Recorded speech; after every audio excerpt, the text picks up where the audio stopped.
Hey everyone, tonight we are stepping back into a world where the ground trembles under the weight of iron and ego.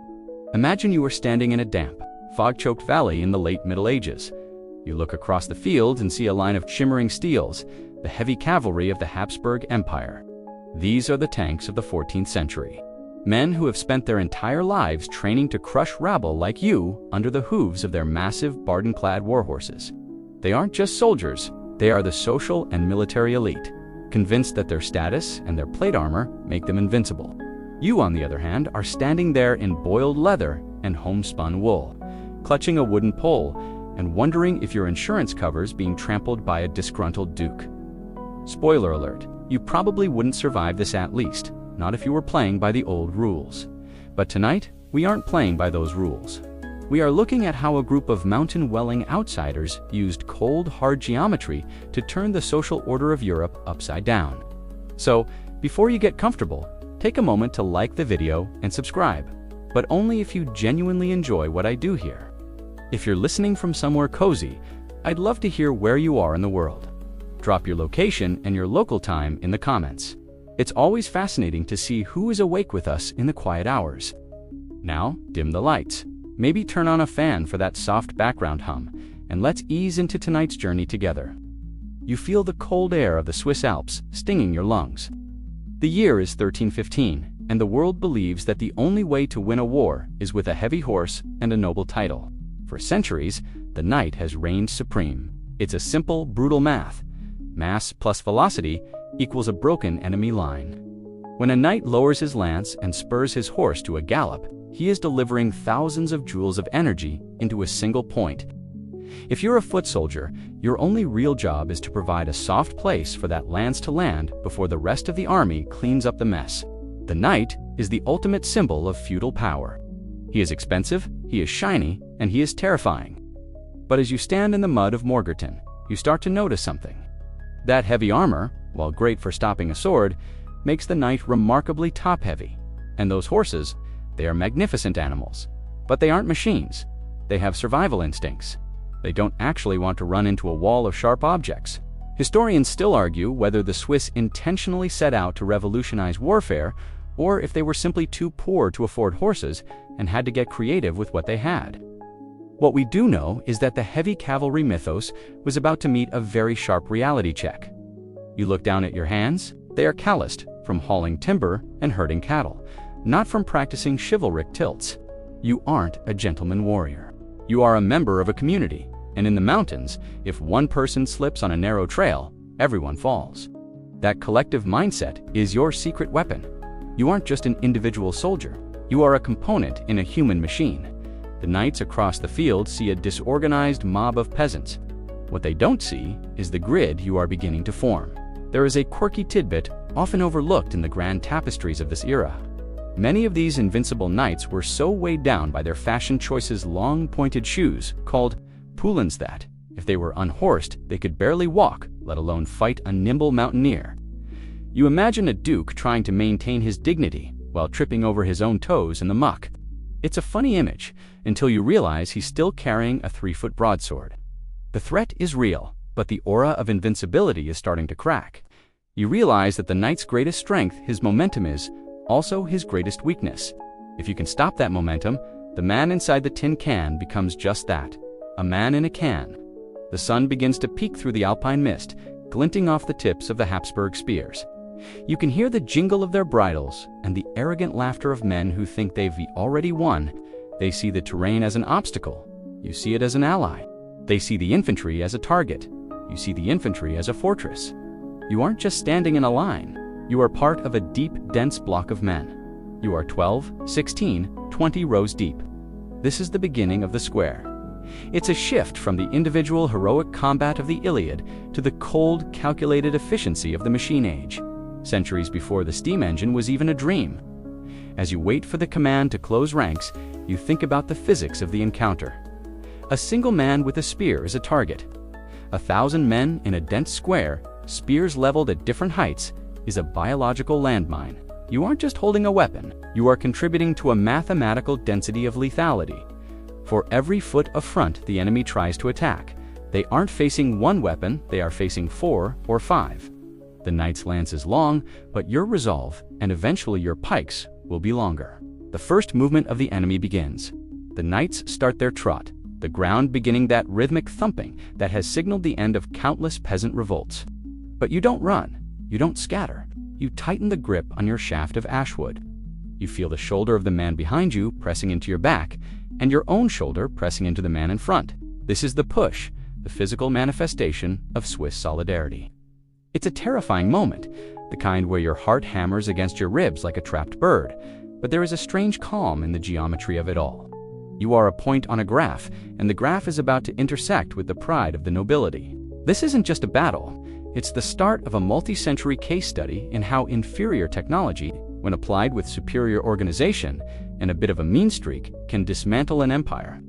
You're about to prove that a square is a much more stable shape than a galloping horse.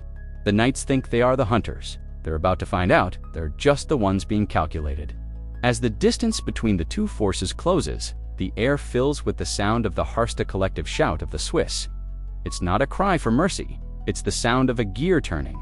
The myth of the armored knight is about to be punctured by a very simple, very long piece of wood. You stand on a slope so steep, your calves ache just from maintaining your balance. Looking down into a narrow corridor of land, squeezed between a sheer rock face and the cold, unforgiving waters of a lake in the Swiss psyche, the mountains aren't just scenery. They are the primary architects of your survival. To the armored knight, this terrain is a nightmare jagged, vertical labyrinth that denies him the one thing he needs to succeed: space. You see, the heavy cavalry tank requires a long, flat runway to reach the terminal velocity needed to shatter an infantry line.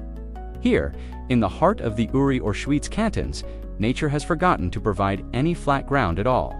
You watch as the Habsburg vanguard struggles to navigate a path that is barely wide enough for two horses to walk abreast.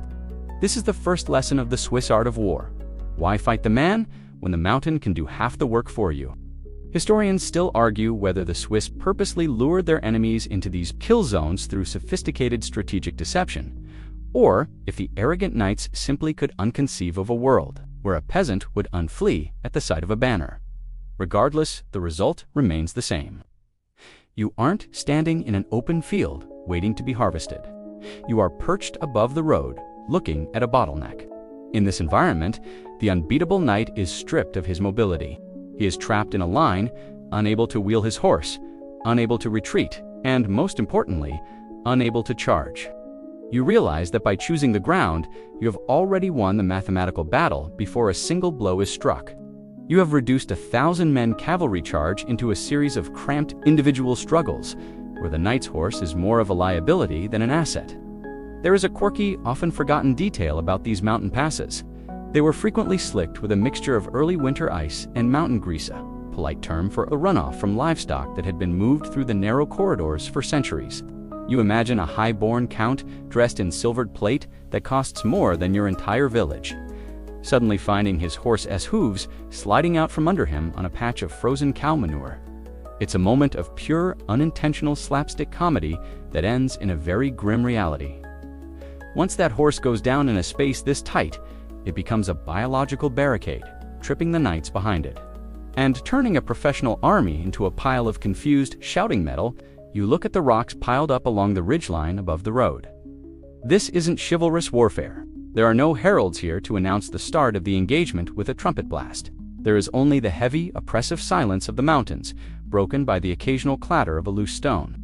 You are part of a culture that views war not as a game of honor, but as a necessary chore, like clearing a field of stumps. If that means dropping a literal ton of granite on a nobleman's head, so be it. The terrain allows you to dictate the terms of the engagement. You are the one looking down.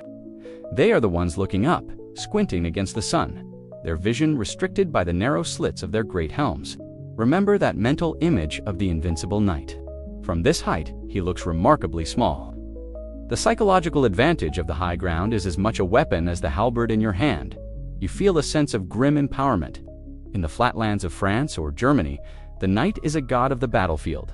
But here, in the shadows of the Eiger and the Jungfrau, he is just a tourist who took a very wrong turn. The Swiss landscape creates a natural canalization of force. By restricting the enemy to a narrow front, you ensure that their superior numbers mean absolutely nothing. Only the front 3 or 4 men can fight at any given time, while you and your kin can cycle in and out, fresh and furious.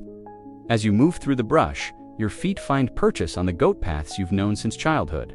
You are moving in a landscape that is an extension of your own body, while the enemy is navigating a foreign, hostile planet. This is the home field advantage taken to a lethal extreme.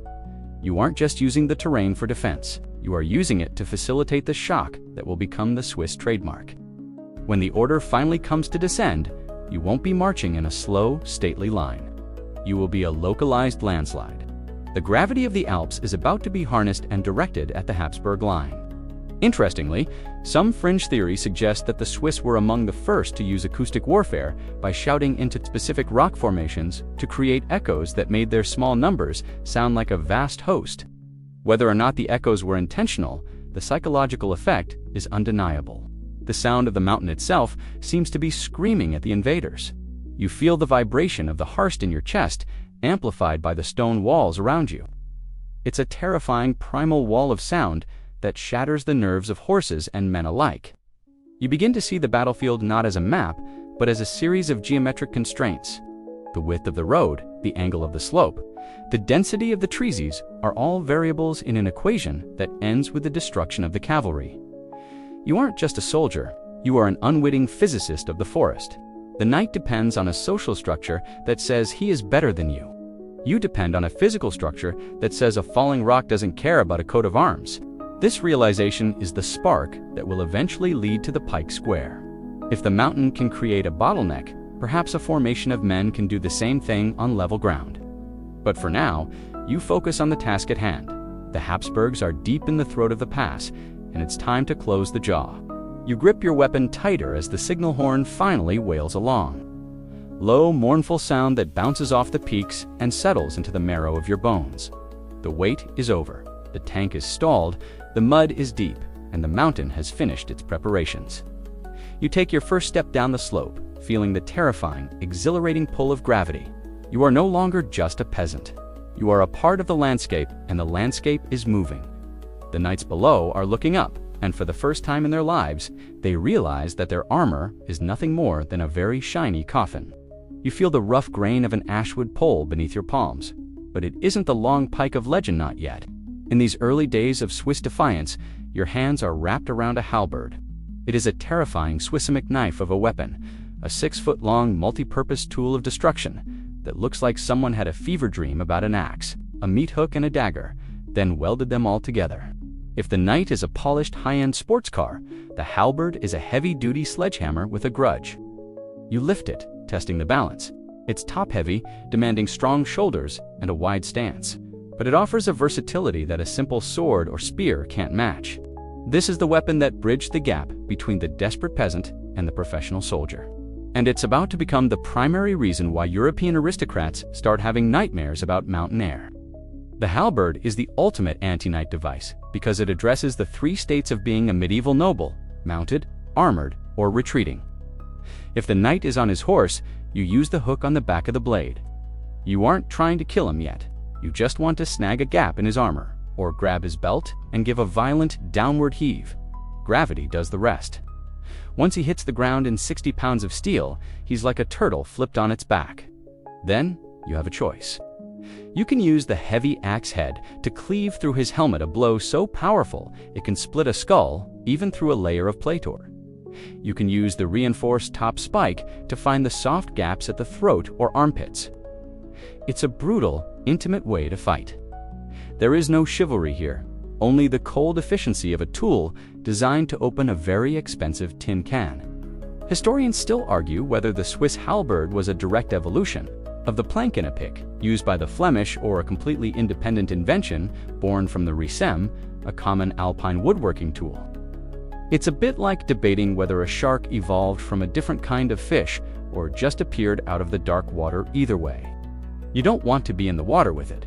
What is certain is that the halberd allowed the Swiss to punch way above their weight class. You realize that you don't need to be a master fencer to win a fight. You just need to be part of a group that can swing these heavy blades in a coordinated mowing motion. When a row of halberdiers swings in unison, They create a zone of flying steel that no human can dodge and no horse can survive. There's a quirky, somewhat dark tidbit about the halberd S design. The hook on the back was on just for pulling knights off horses. In a pinch, it was reportedly used by Swiss mountain men to help them climb steep, icy embankments, acting as a primitive ice axe. Imagine being a knight, safely tucked away in your castle, only to see a group of angry peasants literally hooking their way up your impenetrable walls like a pack of medieval mountain goats. It's that kind of terrifying practicality that makes the Swiss so dangerous. They don't see weapons as sacred symbols of status, they see them as hardware. And hardware is meant to be used until the job is done. You stand in your rank, the halberd resting against your shoulder. You look at your companions. The man to your left is a butcher, the man to your right, a tanner. In a standard feudal army, you'd be nothing more than fodder. But the halberd gives you a grim sense of parity. You aren't just a victim anymore, you are a point of failure for the entire feudal system. You've noticed that when you stand close together, your weapons overlap. The axe heads form a jagged wall, and the spikes point outward like a metal briar patch. This is the proto-formation, the pre-square logic. You are starting to understand that while one halberd is a tool, 100 halberds moving in rhythm is a force of nature. However, as much as you love your halberd, you are starting to notice its one fatal flaw. Reach. To use the axe or the hook, you have to be within 6 feet of the enemy. That's fine if the knight is stuck in the mud or stumbling in a narrow pass, but out on a flat field, if his lance is 12 feet long and your halberd is 6, the math is not in your favor. You'd be dead before you could even get a snag on his shoulder. This realization is the quiet catalyst for change. You're beginning to see the need for something longer, something that can reach out and touch the enemy before he even gets close enough to see the color of your eyes. Remember that mountain grease we talked about? It's even more of a problem when you're swinging a top-heavy axe. One slip, and you've just buried your weapon in the dirt, leaving you wide open for a mace to the face. You've learned to plant your feet wide, to anchor yourself into the earth. This physical grounding is becoming part of your identity. The Swiss don't dance, they plant. You are becoming a human stake, driven into the mountain soil. You watch the veterans polish their blades with animal fat to keep the blood from rusting the iron. A mundane, domestic chore that highlights the blue-collar nature of your warfare.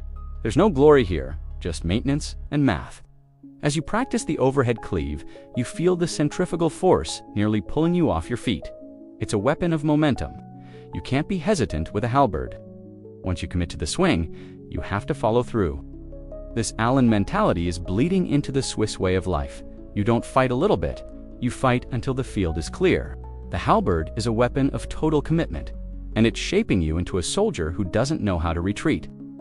You look at the jagged edge of the axe blade, reflecting the gray alpine sky, and realize that this piece of iron is the great equalizer. It doesn't care about lineage, it doesn't care about the Pope, and it certainly doesn't care about how much gold is stitched into a knight's surcoat. You are part of the transition. You are the bridge between the chaotic, individualistic combat of the past and the disciplined, geometric slaughter of the future. The halberd is your pride, your shield, and your paycheck. But as the rumors of larger, more organized Habsburg armies reach your valley, you and your kin start to wonder if 6 feet of wood is enough. You see the taller ash trees in the forest and start to imagine them stripped of their branches, tipped with steel, and held by a dozen men in a row. The halberd made you a contender.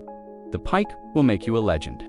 But for now, you tighten your grip on the axe handle, listen for the distant jingle of spurs, and prepare to show the nobles exactly how a butcher handles a side of beef. You find yourself huddled in the pre-dawn shadows of the Morgarten Pass. The year is 1315, and the world is about to change because of a logistical error and a lot of mountain spite. Duke Leopold of Austria is marching toward you with the finest heavy cavalry in Europe. Convinced he is on a disciplinary mission to crush some rebellious cowmen, he chose this path because he thought it was a shortcut. You are about to prove it's a dead end. You feel the dampness of the fog clinging to your wool tunic, but there is no shivering. The men around you are silent, an eerie, disciplined quiet that shouldn't belong to a group of farmers. You aren't just waiting for a fight, you are waiting for a moment of physics to align. The Duke's army is strung out in a long, thin line on a road so narrow that the knights can barely turn their horses' heads. They are a ribbon of steel, trapped between a steep slope and the swampy banks of Lake Jageri. Historians still argue whether the barrage of boulders that started the battle was a spontaneous act of desperation or a carefully timed opening salvo in a masterclass of ambush tactics. From your vantage point, it doesn't matter. When the signal comes, you don't start with a charge. You start with gravity. You and your kin lean into the massive stones and logs you've spent days positioning. As they tumble down the slope, they don't just kill, they create chaos. You watch as a massive boulder shatters a knight's horse, sending a ripple of panic through the line. The invincible cavalry is suddenly a pile of thrashing limbs and screaming animals. Because the road is so narrow, the knights at the front can't retreat, and the ones at the back are still pushing forward, unaware of the carnage ahead. You have effectively turned a professional army into a slow-motion car crash. There is a quirky fringe tidbit about Morgan that suggests the Swiss may have utilized artificial landslides by saturating the soil above the road with redirected stream water, making the very earth slide out from under the knights' feet. While perhaps a bit legendary, it fits the Swiss ethos. Why use a sword when the planet itself wants the enemy gone? You see the Habsburg banners dipping and swaying in the confusion. These men are used to the order of chivalry, where you ransom a noble for a tidy profit. You, however, have no interest in ransoms. You have no space for prisoners in your mountain huts. This is the first time the shock of Morgarten hits the European consciousness. The Swiss aren't just winning. They are being rude enough to actually kill the nobility. Now comes the push. You descend the slope, not in a frantic run, but in a controlled, terrifying surge. You have your halberds leveled. You reach the road, and the carnage is total. The knights are trying to fight back, but they are stationary targets. Their lances, designed for a long-distance charge, are useless in a melee where you are standing 3 feet away. You use that hook we talked about to yank a terrified knight into the muck. Once he's down, the weight of his own protection prevents him from getting back up. You see a man in gilded plate struggling like a beetle in the mud, and you realize the armor isn't a Sutitsa cage. The Swiss halberd makes short work of the invincibility of the elite. A light joke among your ranks is that the Habsburgs brought so much gold and jewelry to the field that the lake was likely more valuable than the Duke's treasury by sunset. It's a bit of dark humor to keep the adrenaline from curdling into fear, but there's truth in it. The lake becomes a watery grave for hundreds of knights who, in their panic, try to ride their horses into the water to escape the mowing blades of the Swiss. You watch as the water turns a dull, metallic gray from the submerged mail. The battle isn't a long, drawn-out affair. It's a systematic slaughter. The Swiss Harst echoes off the rock faces, a rhythmic shouting that keeps your movements synchronized. You are learning that when you move as one, the individual strength of a knight, no matter how many years he spent, training is irrelevant. The aftermath of Morgarten is what truly sends shockwaves through the courts of Europe. It wasn't just a defeat, it was a humiliation.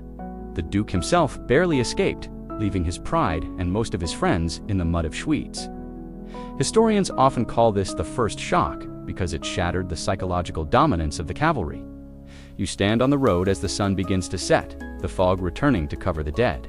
You are exhausted, your arms leaden from the weight of the halberd, but you look at the man next to you and see a new kind of fire in his eyes. You've realized that the natural order of things, where the man on the horse rules the man on the ground, is a lie. But as you look at the broken lances littering the road, you notice something.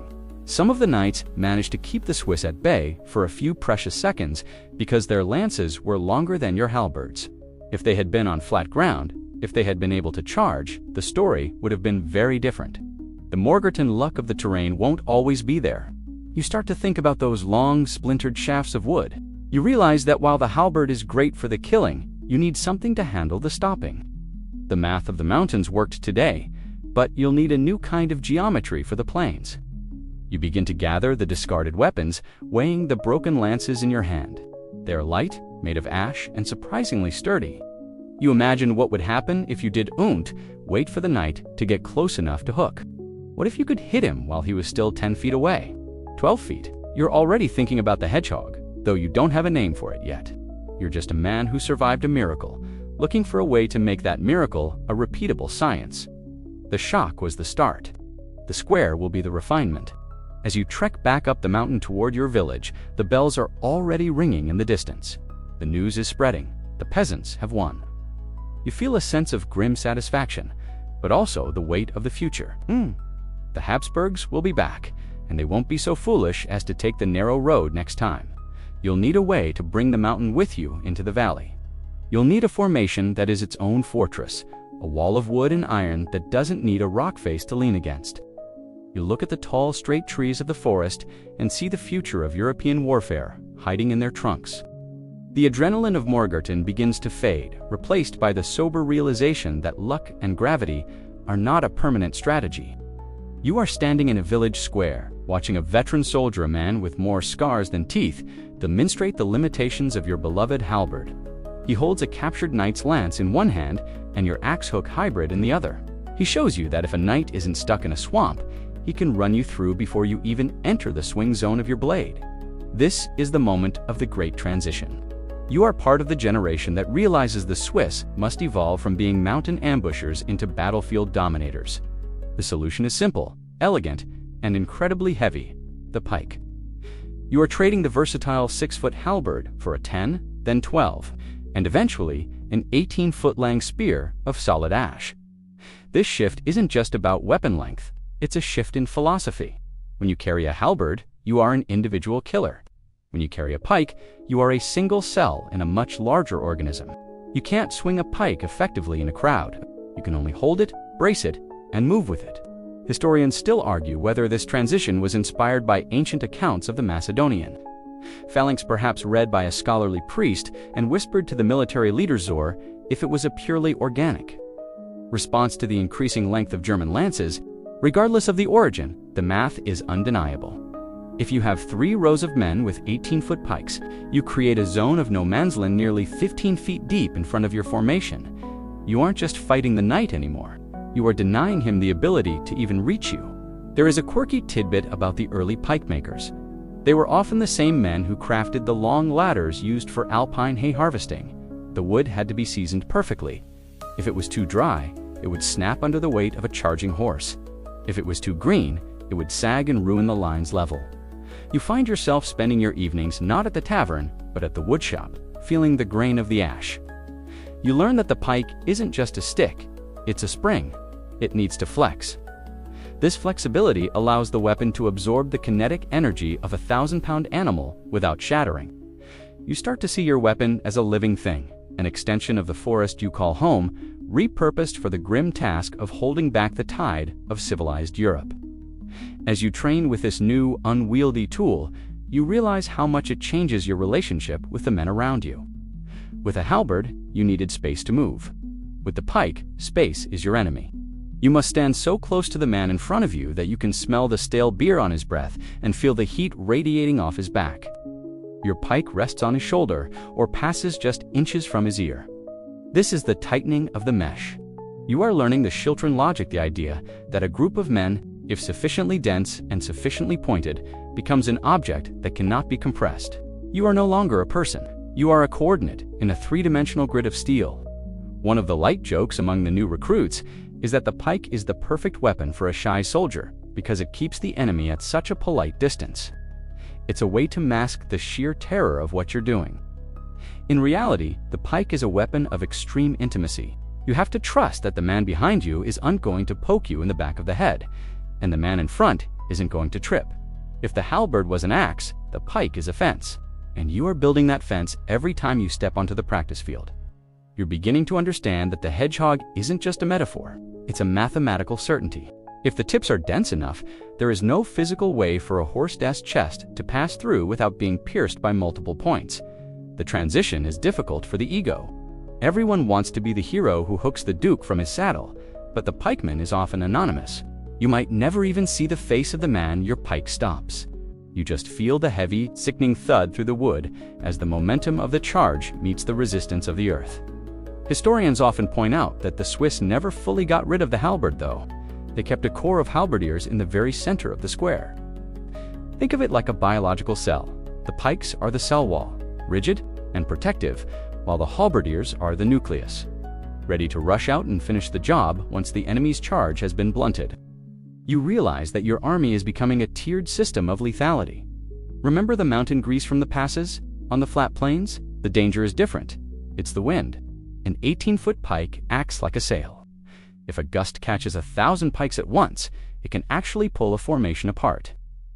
You learn to feather the pike, to hold it at an angle that cuts through the air. You are learning the physics of fluid dynamics without ever having sat in a classroom. The formation is a liquid that can solidify at a moment's notice. You are part of an evolution that is stripping away the art of war and replacing it with the industry of war. The knight is a craftsman of combat. You are a factory worker of death. As you look at the long rows of steel-tipped ash reflecting the moonlight, you feel a sense of strange cold comfort. The Habsburgs are building bigger armies with better armor and more horses. They think they are the masters of the shock, but they are still thinking in terms of individuals. They see 1,000 soldiers. You see one square, they see a battlefield. You see a geometric problem that needs a solution. You grip the base of your pike, feeling the weight and the potential of it. The era of the blade is being eclipsed by the era of the spike. You are ready to step out of the shadows of the mountains and onto the open fields of Europe, carrying a piece of the forest that is 20 feet long and hungry for the noble blood of those who think they are untouchable. You stand in a clearing, your hands calloused and raw, as you struggle to master the unwieldy giant that is the 18-foot pike. This isn't just a long spear. It is a masterpiece of medieval engineering, a slender pillar of ash wood that feels more like a living thing than a tool. When you hold it at the base, the tip nearly 20 feet bobs and weaves with a mind of its own. You realize quickly that the wag of the pike is its greatest strength. If the wood were perfectly rigid, it would snap like a dry twig the moment a 500-kilogram warhorse collided with it at 20 miles per hour. Instead, the ash is seasoned to flex, acting like a massive organic shock absorber. It's a terrifying thought. Your life depends on the tensile strength of a tree that grew on a windy Swiss hillside. But as you watch the veterans, you see the mathematics of the wobble in action. The anatomy of the pike is deceptively complex. The head is a long, narrow, leaf-shaped blade of tempered steel, but it's the way it's attached that matters. Long strips of iron, called langets, run down the sides of the shaft for several feet, bolted firmly into the wood. These aren't just for decoration.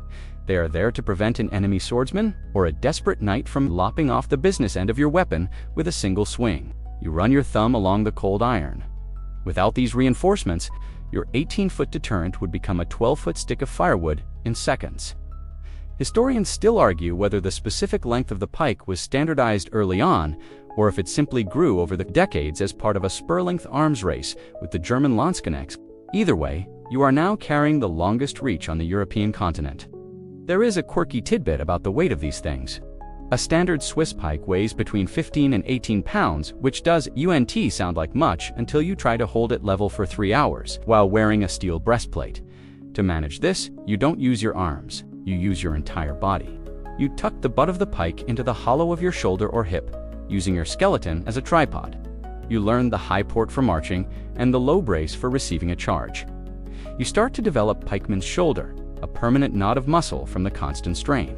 It's a blue-collar weapon for a blue-collar soldier. You aren't doing fancy flourishes or poetic thrusts. You are simply existing in a space and refusing to move, a human barricade with a very long reach.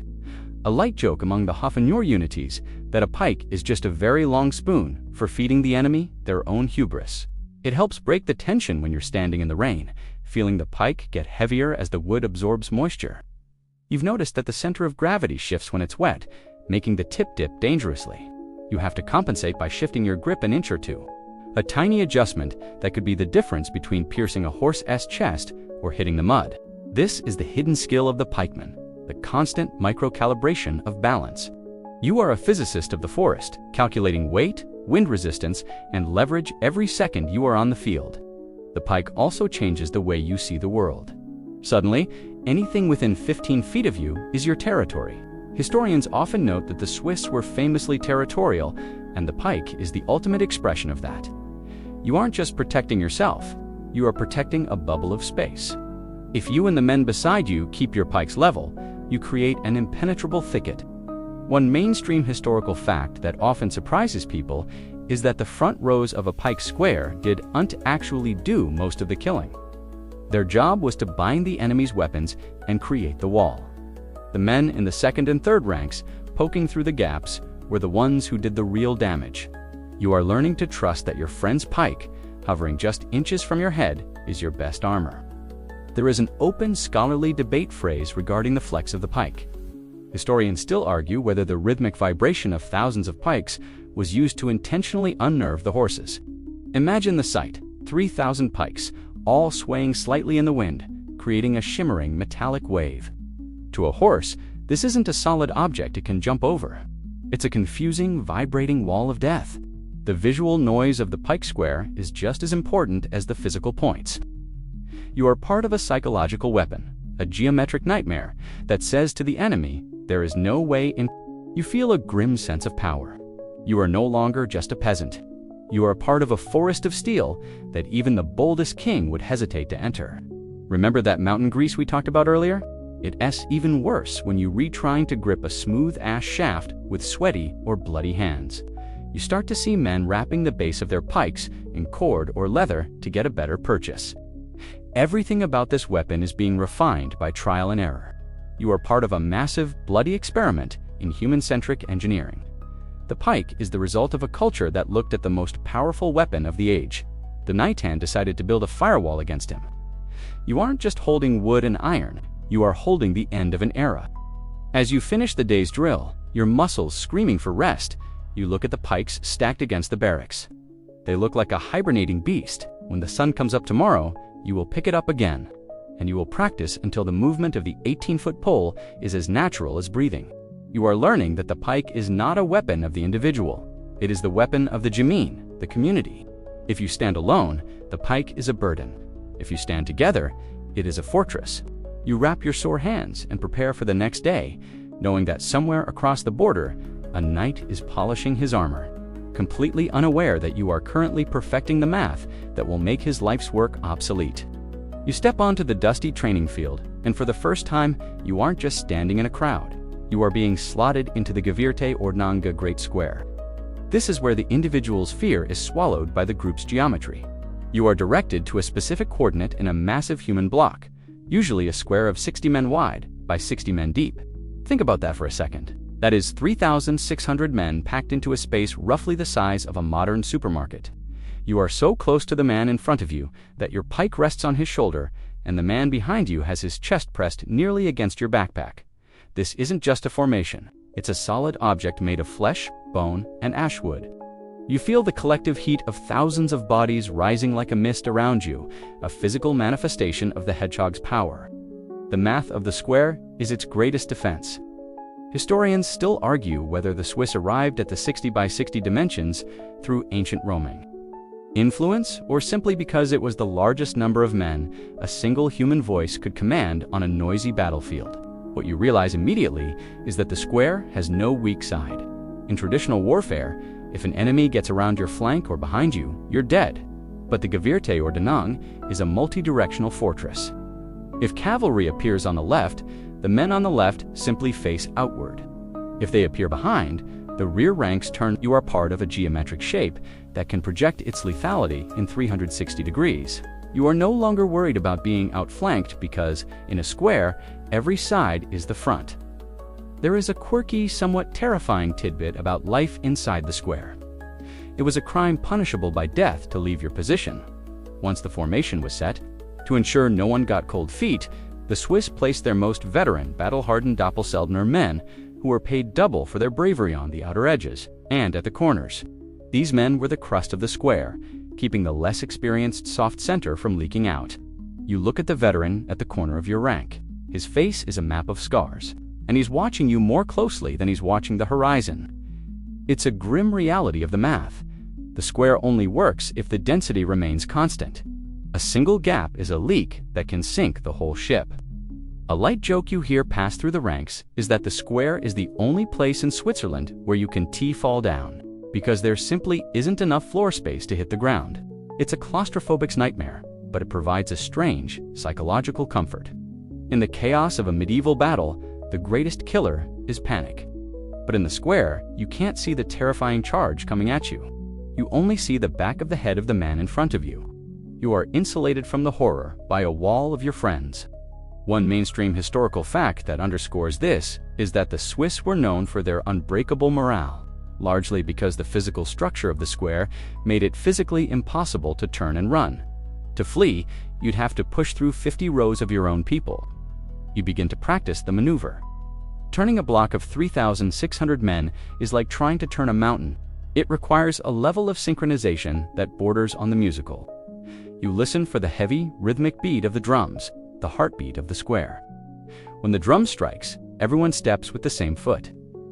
If you've ever wondered why modern armies march in step, you are looking at the origin right here.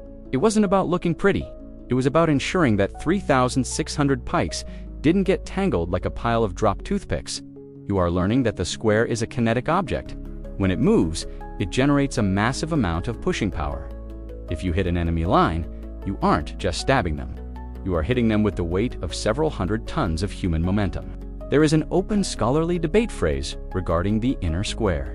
Historians still argue whether the baggage train and the non-combatant servants were actually pulled into the center of the square during battle for protection. From where you're standing, the center looks like a chaotic swirl of banners, captains screaming orders, and musicians. It's the brain of the organism. You are the muscle on the periphery. You realize that the square is a hierarchy of survival. The further inside you are, the safer you feel, but the more you rely on the men on the outside to keep the world away. This creates a powerful social bond. The men on the outside are the heroes, but the men on the inside provide the weight that makes the outside effective. Remember the mountain grease we talked about? In the square, the danger is no longer just manurits, the trip hazard. If one man in the front rank falls, the entire row behind him is in danger of tumbling over him, creating a crush. You learn to step high and firm, planting your feet as if you are trying to crack the earth itself. You are part of a rigid grid. This rigidity is what allows the square to ignore the shock of a cavalry charge. When a horse hits the first rank of pikes, the energy is distributed through the entire 60-man depth of the formation. The individual doesn't take the hit. The square takes the hit. As the sun sets over the training field, you look down at the grass, which has been trampled into a flat, dead circle by the weight of your maneuvers. This is the footprint of the new Swiss power. You aren't just a collection of soldiers. You are a geometric absolute. The knight depends on his individual skill, his expensive horse, and his family name. You depend on the square. And as you've seen today, the square doesn't care about names, it only cares about the math. You shoulder your pike, your back aching from the proximity of your comrades, and you realize that you are ready. The world thinks the mountains are the only fortress the Swiss have. They are about to find out that you can build a fortress out of men, and you can march that fortress right into their front yard. You stand in the fourth rank of the Gewirte Ordnung, looking out over a sea of steel tips that creates a shimmering, artificial horizon. This is where the abstract geometry of the training field meets the cold calculus of the hedgehog formation. You are learning the layered defense, a mathematical necessity for surviving a charge from the finest heavy cavalry in the world. As the enemy approaches, the first four ranks of the square perform a coordinated dance of death. The men in the first rank crouch low, bracing the butts of their pikes against the ground or their right feet, angling the points upward to catch a horse in the chest.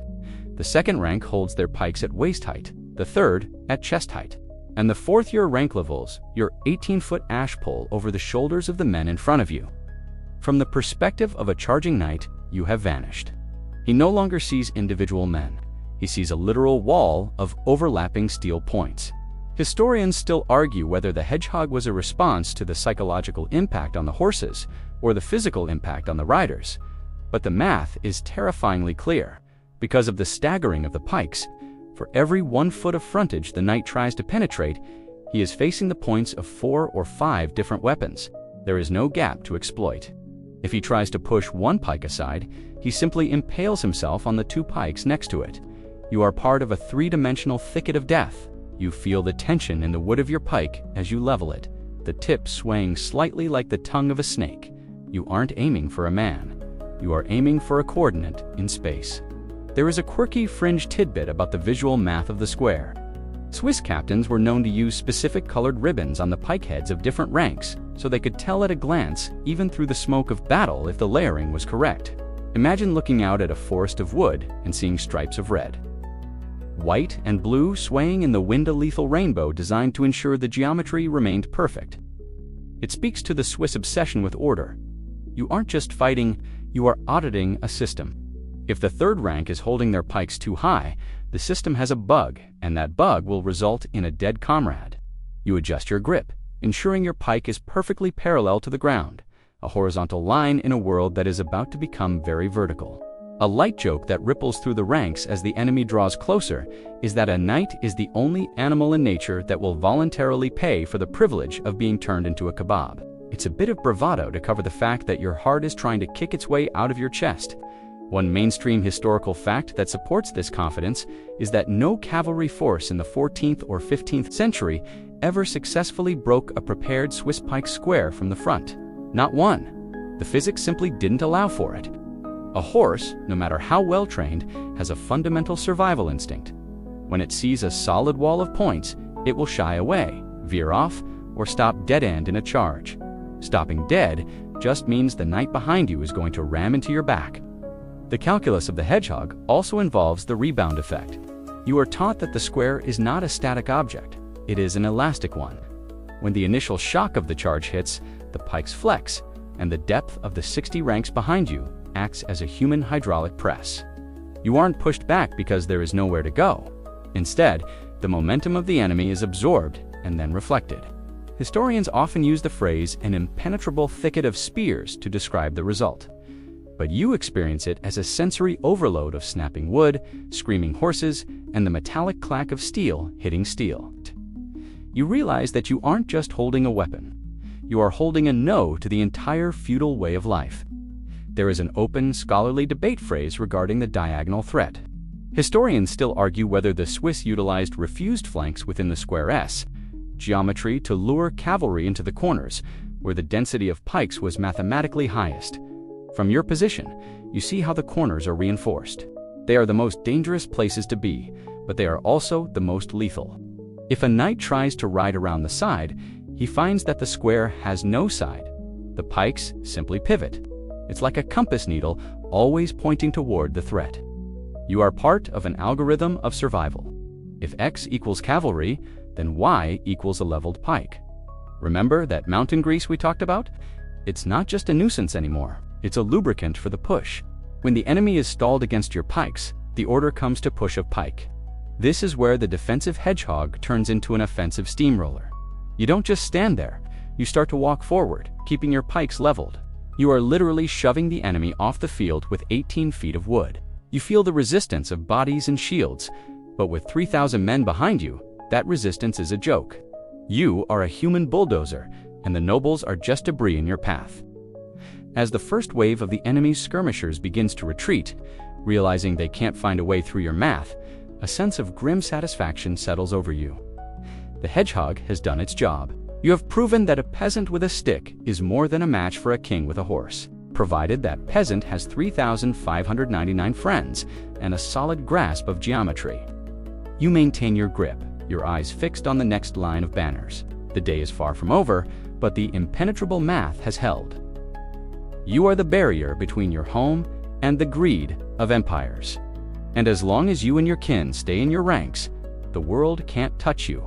The silence of the early morning is shattered by a sound that will soon become the most feared noise in Europe, the rhythmic bone-shaking thrum of the Swiss drums. You aren't just standing anymore, you are preparing to move. In the Gewirrte Ordnung, marching isn't a suggestion, it's a mathematical requirement. If one man takes a step 6 inches longer than the man next to him, the mesh of the 18-foot pikes begins to tangle. If a rank moves too fast, the square stretches and thins, creating a leak. To prevent this, you move to the beat. The drummers are positioned in the center, near the banners, and their cadence is the heartbeat of the machine. You learn to synchronize your breathing with the strike of the drum left, right, until the 3,000 men around you are no longer individuals, but a single, undulating carpet of steel. Historians still argue whether the Swiss invented the concept of marching in step, or if they simply perfected it to a degree not seen since the Roman legions. Regardless of who started it, the effect is hypnotic. As you march, the pikes in the ranks behind you create a rhythmic clatter as they sway. This isn't just about order, it's about kinetic energy. A square of 3,000 men moving at a steady pace is a massive low-frequency projectile. You aren't just walking toward the enemy. You are bringing the weight of a small town to bear on a single point of their line.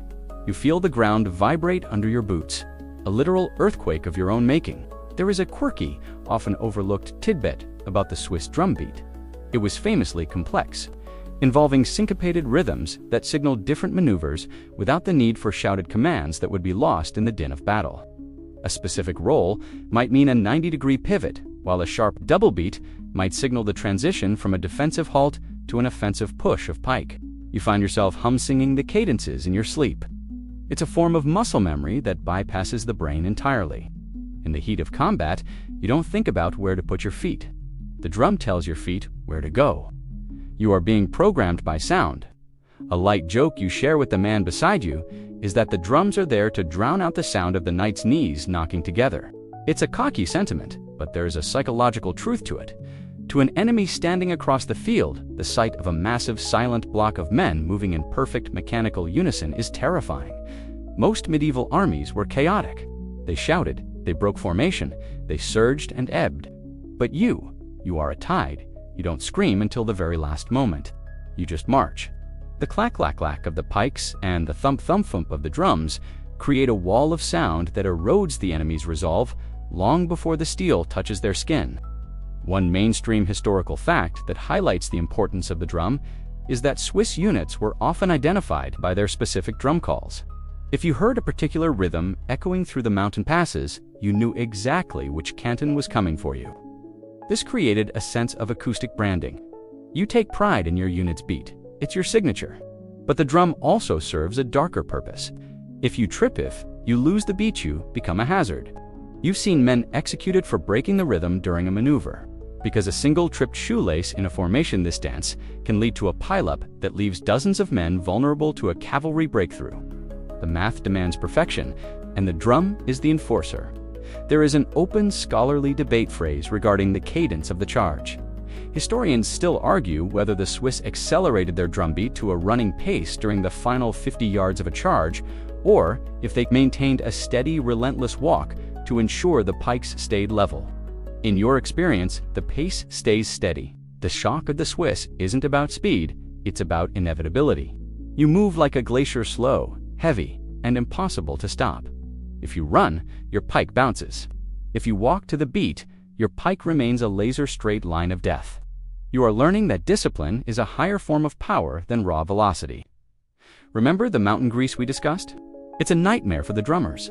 If a drummer slips and his rhythm breaks, the entire brain of the square goes dark. To prevent this, the drummers are often the most protected men in the formation, tucked just behind the frontline veterans. You look at the boy on the drum, he's barely 16, his face pale but his hands are steady. He is the conductor of this orchestra of iron. You find yourself leaning into the sound, letting it pull you forward. The fear that usually haunts a soldier's mind is replaced by the simple, repetitive task of matching your left foot to the boom. As you approach the enemy's skirmish line, you see the arrows starting to fall. They hiss through the air like angry hornets. But you don't break step. You don't raise your shield because you don't have one. Both hands are on your pike. You trust in the density of the formation and the clatter of the pikes above you to deflect the shafts. Most arrows simply bounce off the vertical forest of wood overhead. It's another mathematical miracle. 1,000 pikes held at high port create a primitive anti-projectile canopy. The drum beats on, you take another step. The distance is closing. The clack of the wood, the thump of the drum, and the hiss of the arrows become a symphony of the new age. You are no longer a farmer. You are a note in a song of war, and that song is about to reach its crescendo. You are now so close to the enemy line that you can see the sweat beads on the faces of the opposing infantry. This is the moment where the push ceases to be a maneuver and becomes a physical struggle for existence. In Swiss terminology, this is the bad war term used when pike square meets pike square. And there is no room for the elegant math of the charge. You feel the man behind you leaning his full body weight into your back, and you do the same to the man in front. It is a literal human shoving match involving thousands of tons of pressure. The pikes are leveled, but they are no longer just stabbing. They are grinding against each other. You hear the horrifying sound of ashwood splintering as 18-foot shafts snap under the literal tons of force being exerted from the rear of both formations. Historians still argue whether the Swiss push of pike was a deliberate tactical choice to break the enemy's formation through sheer mass, or if it was the inevitable physical result of two dense bodies of men refusing to give an inch of ground. To you, it feels like being caught in a slow-motion landslide. You aren't even using your feet to move anymore. The pressure from the 60 ranks behind you is physically sliding you forward across the churned-up earth. This is the calculus of the crush. If your square is denser and your men are more determined, the enemy's front rank will eventually buckle. Not because they were outfought, but because they were physically displaced from their coordinates. There is a quirky, somewhat gruesome tidbit about the Bad War. The pressure within the center of the square could become so intense that men were reportedly lifted off their feet, suspended by the sheer density of their comrades' bodies. You imagine being carried into battle, your boots dangling inches above the mud, while you still desperately try to level your pike. It's a surreal, claustrophobic nightmare that defies the traditional heroic imagery of war. There are no grand duels here, no space to swing a sword. There is only the push. You are a single piston in a massive flesh-and-blood engine of destruction. A light joke you share with your rank mates during the rare moments of rest is that the Swiss do UNT need to eat before a battle, because they be fed plenty of adrenaline and elbow room by the time the sun sets. It's a way to deal with the fact that in the push, you are frequently suffocating. One mainstream historical fact that highlights the brutality of this phase is that the Swiss were famous for giving no quarter. In the heat of the Bad War, there was no way to stop the machine to take prisoners. If the enemy line broke, the square simply rolled over them. To stop and tie someone's hands would be to break the density of the square. And, as we've learned, the math of the square is more important than the life of any individual friend or foe. The psychology of the push is a strange thing. You stop feeling like an individual and start feeling like a part of a solid object. You lose the sense of your own limbs. Your pike, though it may be splintered or shortened by the fray, remains your only connection to the world outside the press of bodies. You are waiting for the yield. You can feel it through the wood's sudden lack of resistance, a softening of the wall in front of you. That is the moment the enemy's geometry fails. When their ranks lose their alignment, the pressure of your square acts like a burst dam. You don't just step forward, you surge. There is an open scholarly debate phrase regarding the uchi or the grind. Historians still argue whether the front-rank soldiers in a push of pike actually used short swords or daggers once the pikes became too entangled to be effective. In your experience, you cling to the pike for as long as possible. The moment you drop the wood, you lose the reach that keeps the enemy's daggers away from your throat. You use the butt of the pike, the langets, or even your armored shoulders to maintain the space. This is industrialized violence and blinking, mechanical, and utterly focused on the destruction of the opposing shape. Remember that mountain grease we've talked so much about. In the Bad War, the floor of the battlefield becomes a slurry of mud, blood, and broken wood.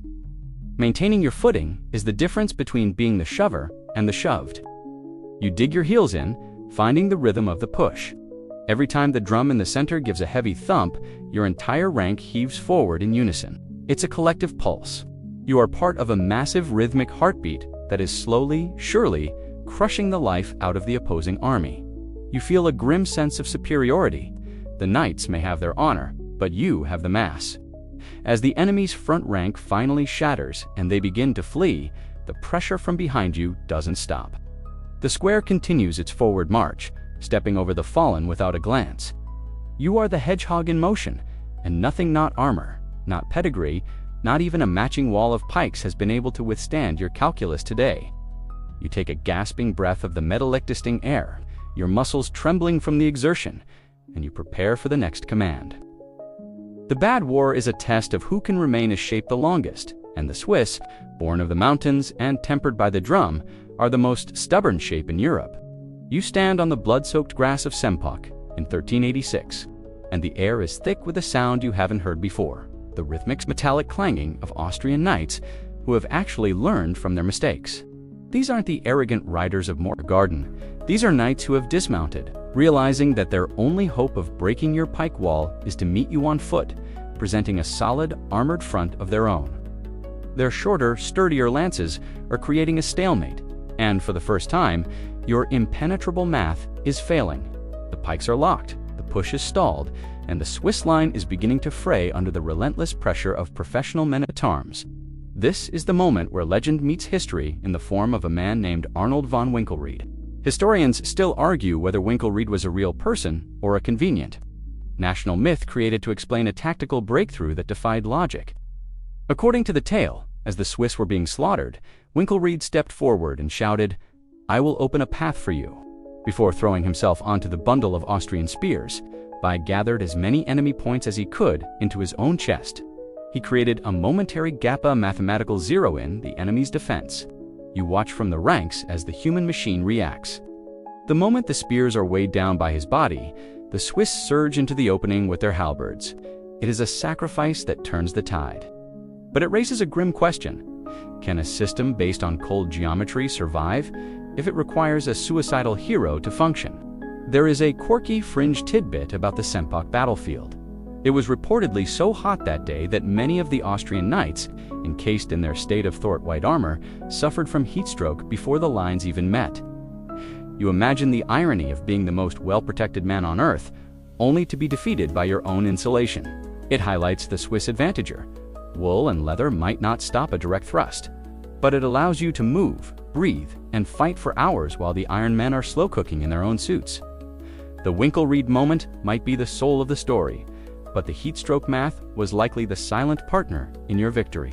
A light joke that persists in the cantons after the battle is that the Austrians finally found a way to get the point, but it cost them their entire nobility to do it. It's the kind of dark humor that thrives in a society where death is a constant neighbor. One mainstream historical fact that underscores the importance of Sempach is that it effectively ended Habsburg's territorial claims over the Swiss heartland. By defeating the knights on foot, you proved that the pike square wasn't just a trick of the terrain. It was a fundamental shift in the power dynamic of Europe. You didn't need a mountain to hide behind anymore. You were the mountain. The scholarly debate regarding Winkelried often uses the phrase, historians still argue whether the bundle of spears maneuver was a standard Swiss tactical response to a stalemate or a unique act of individual desperation. If you look at your training, there is no Winkelried drill. You aren't taught to die. You are taught to maintain the square. However, the event highlights the breakpoint of the pike. When two lines of equal length and density meet, the result is a gridlock. To break a gridlock, you need a surge of entropy. Winkelried provided that entropy. You realize that even the most perfect mathematical formation has a human variable that it'd always be calculated on a chalkboard. Remember that mountain grease we talked about? At Sempach, it was replaced by the slick of silk. The Austrian knights were so confident in their victory that they had decorated their armor with expensive surcoats and ribbons, which quickly became tangled in the mud and the pikes. You see the finery of the highborn being trampled into the dirt. It reinforces the Swiss worldview. Beauty and status are liabilities on the field. The only thing that matters is the integrity of the ashwood shaft in your hand and the man standing next to you. Sempach was the ultimate test of the community of the square. Against the honor of the individual, and the community won. You feel a shift in the square's energy as the Austrian line finally collapses. With the path opened, the halberdiers from the center of your formation, those reserve killers pour through the gap. They don't use the pike, they use the axe and the hook. You watch as they dismantle the dismounted knights with terrifying speed. It's like watching a group of woodsmen clearing a thicket. The pike square held the door open, and the halberd did the cleaning. This synergy between the wall and the blade is what makes the Swiss army a complete ecosystem of war. You are learning that the square is not just a defensive shell, it's a delivery system for a more intimate kind of violence. As the sun begins to set over the field of Sempach, you look at the pile of discarded Austrian banners. Each one represents a family tree that has just been pruned by a peasant's pike. You think about Winkelried, whether he was a man or a ghost of the collective will. It doesn't really matter. What matters is that the square survived the gridlock. You are part of a legend now, but as you wipe the sweat and dust from your face, you know the truth. The math of the square is only as strong as the courage of the men holding the pikes. You prepare to march home, the rhythm of the drum sounding a little more somber tonight, knowing that the price of opening a path is often written in the blood of the first rank. The glory of Sempach is a fine thing for the ballads, but as you return to your valley, you are confronted with the cold, hard math of the stomach. A pike square of 6,000 men doesn't just materialize out of thin air. It has to be fed, clothed, and armed by a society that, on paper, is just a collection of humble cowherds and hunters. This is the logistics of the levy, the invisible scaffolding that supports the geometric perfection of the square.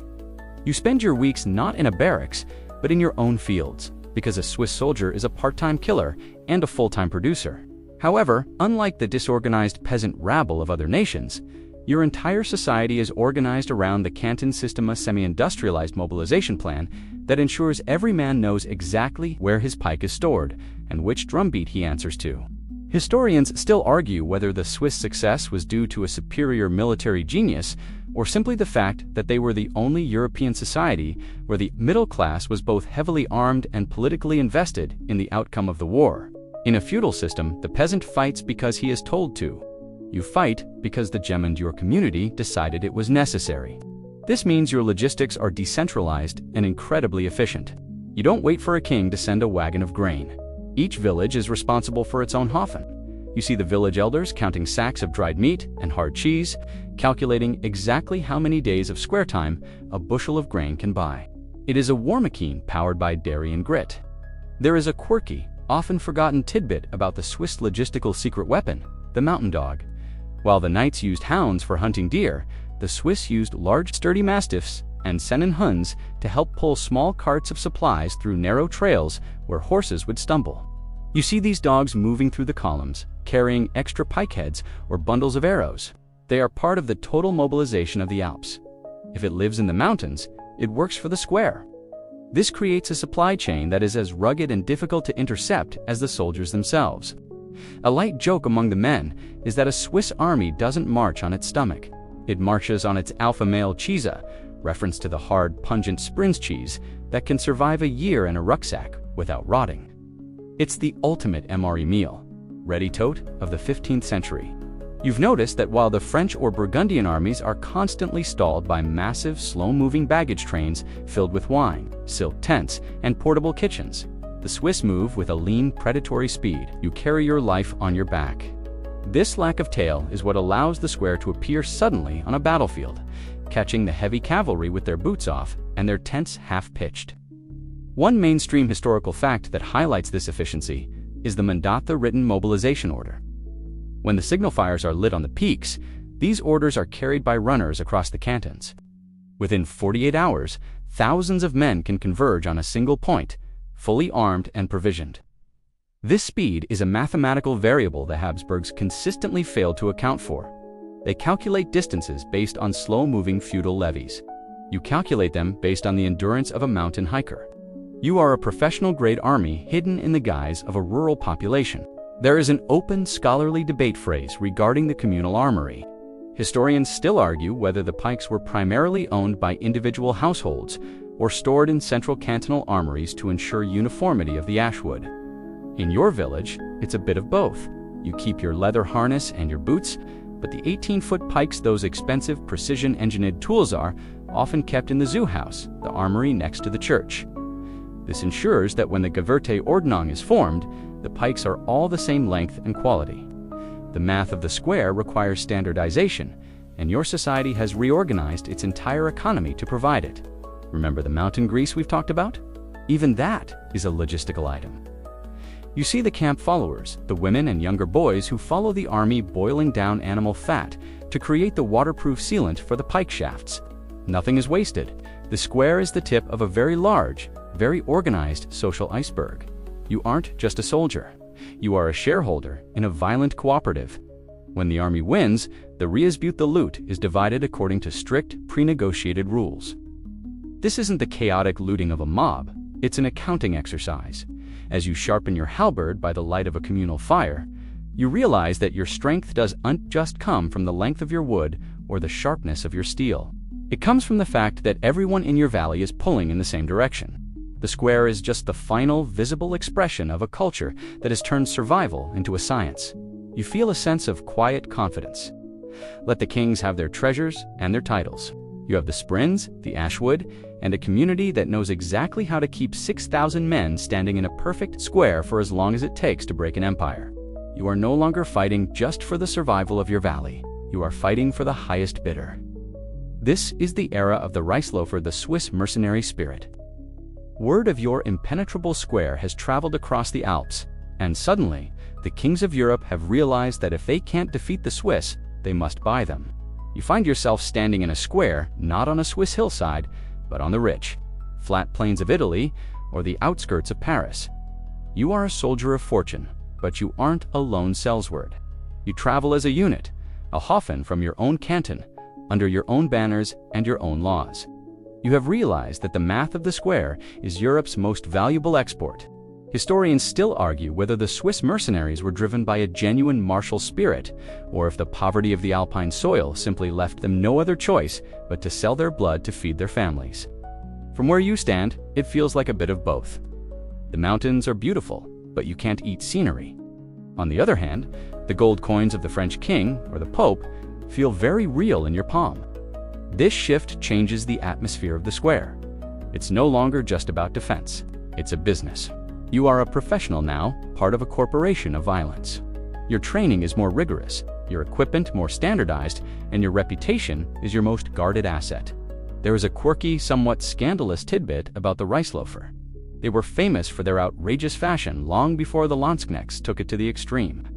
Since you were technically outside the sumptuary laws that restricted commoners from wearing fine silks or bright colors, you and your comrades started slashing your doublets to show off the expensive fabrics you looted or bought with your high wages. You imagine a group of battle-hardened pikemen who just spent the morning shoving knights into the mud, spending the afternoon arguing about the specific shade of a silk sleeve. It's a bizarre contrast to rigid gray geometry of the square during the day, and a peacock-like explosion of color in the evening. A light joke among the foreign generals is that the Swiss are like the mountain weather. They are reliable, they are cold, and they are incredibly expensive to deal with. There's a saying that becomes your unofficial motto: pas d'argent, pas de Suisse, no money, no Swiss. You aren't being greedy, you are being mathematical. If the pay stops, the square stops. You've seen entire armies collapse because the Swiss decided their contract was up and simply turned round and marched home in the middle of a campaign. You aren't bound by feudal loyalty, you are bound by a contract. This introduces a new kind of coldness to warfare. You aren't there for the cause, you are there for the coin. One mainstream historical fact that underscores your value is that for nearly a century, having the Swiss Guard, or a Swiss contingent, was considered the only way to guarantee the safety of a monarch. You are the ultimate insurance policy. Because your loyalty is to the contract and your own unit, you are less likely to get involved in local palace coups or noble betrayals. You are an outsider, a neutral force of absolute destruction. This reputation for terrifying reliability is what keeps your wages high and your ranks full. There is an open scholarly debate phrase regarding the mercenary drain. Historians still argue whether the export of so many young, fit men as Reisläufer actually stunted the economic development of the Swiss cantons for generations. You don't think about the long-term demographics. You think about the fact that your father was a farmer who died poor, and you are a soldier who might come home with a pouch full of ducats and a silver-hilted dagger. The square has become your ladder to a better life, but it's a ladder made of ash wood and surrounded by points. Remember the mountain grease of the old days? Now, you have the grease of gold. The logistics are handled by Pfennigmeister's paymasters, who ensure the square is wealthed and well-paid, but the core remains the same. You still stand shoulder to shoulder with the men from your village. This communal mercenary system is unique. You aren't fighting for a stranger. You are fighting for the man next to you who just happens to be getting paid by the same king you are. This prevents the moral decay usually associated with mercenaries.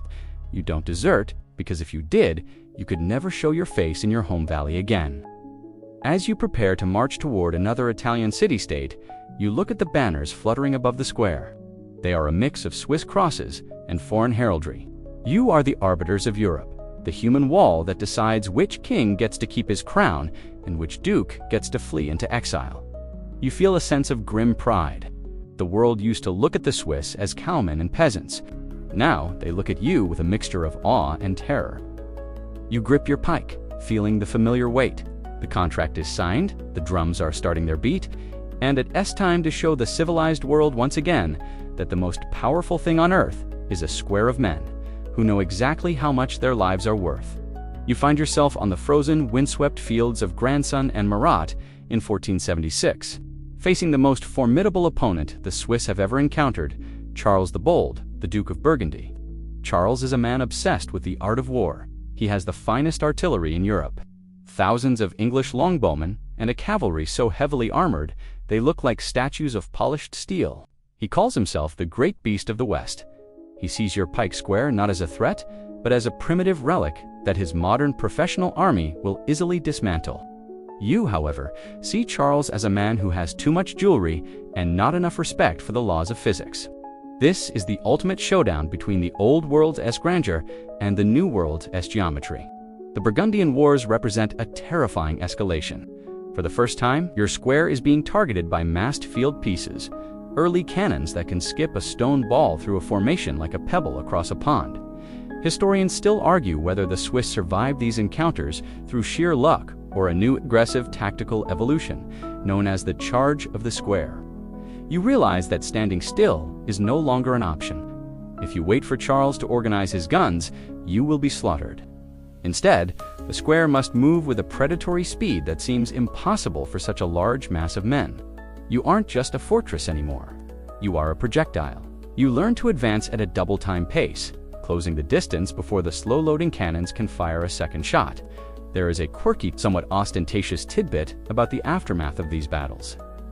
Charles the Bold traveled with a baggage train, so luxurious it included a portable chapel, a diamond-encrusted sword, and several massive silver bathtubs.